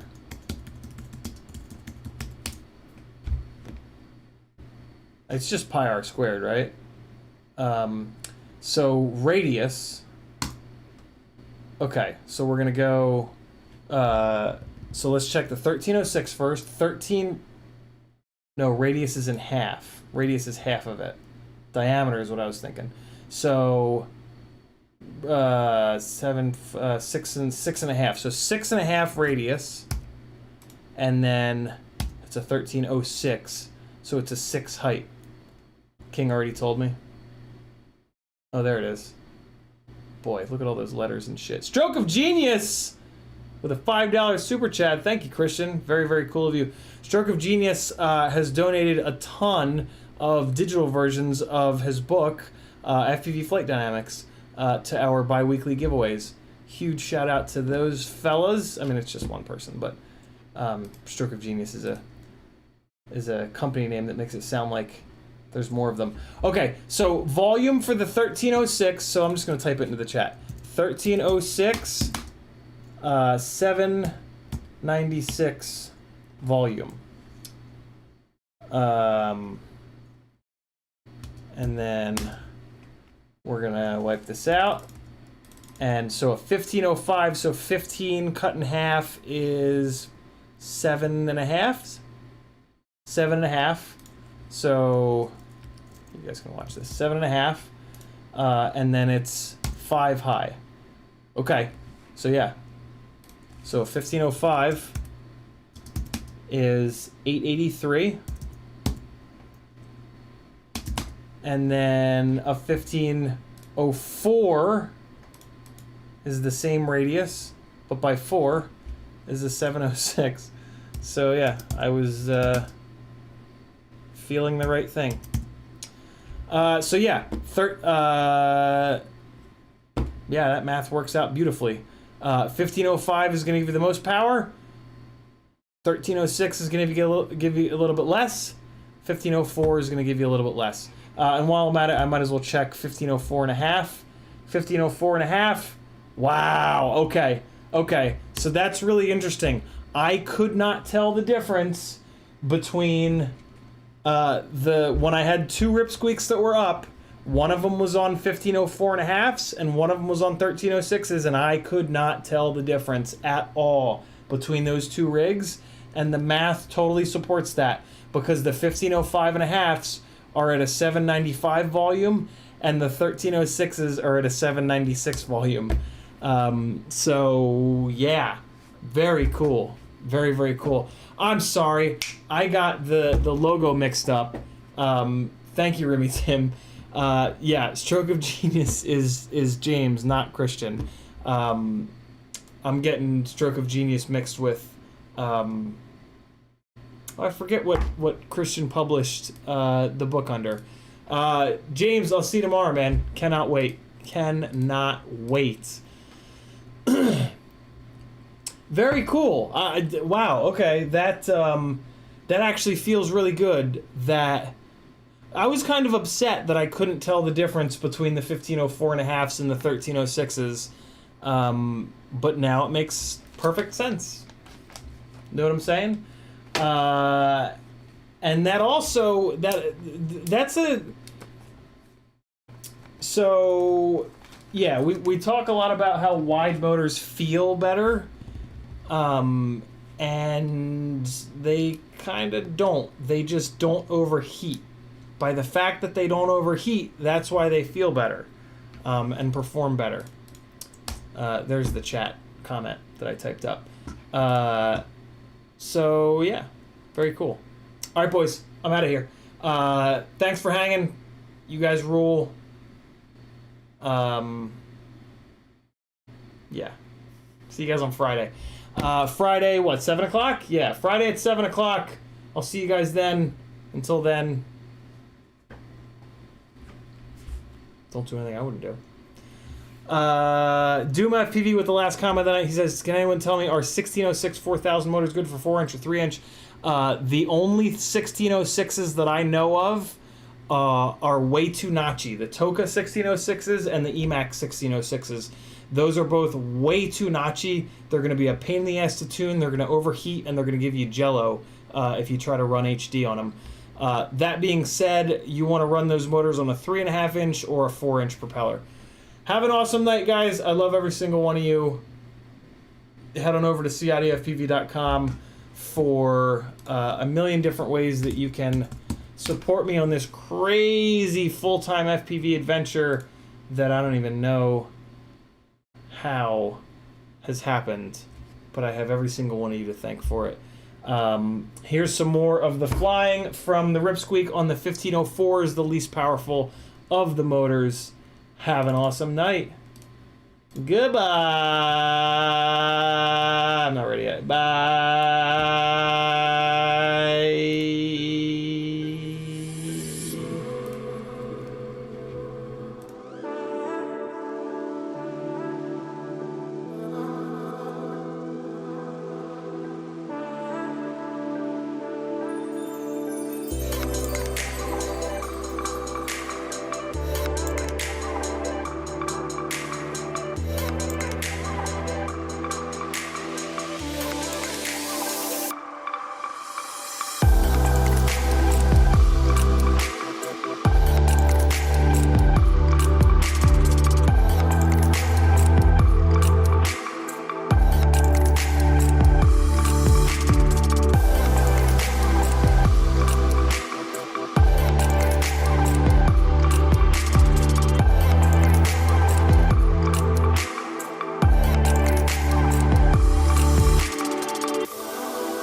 Lying wide awake, I can't sleep tonight.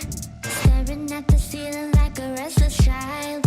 'Cause you're running around telling all these lies. You're telling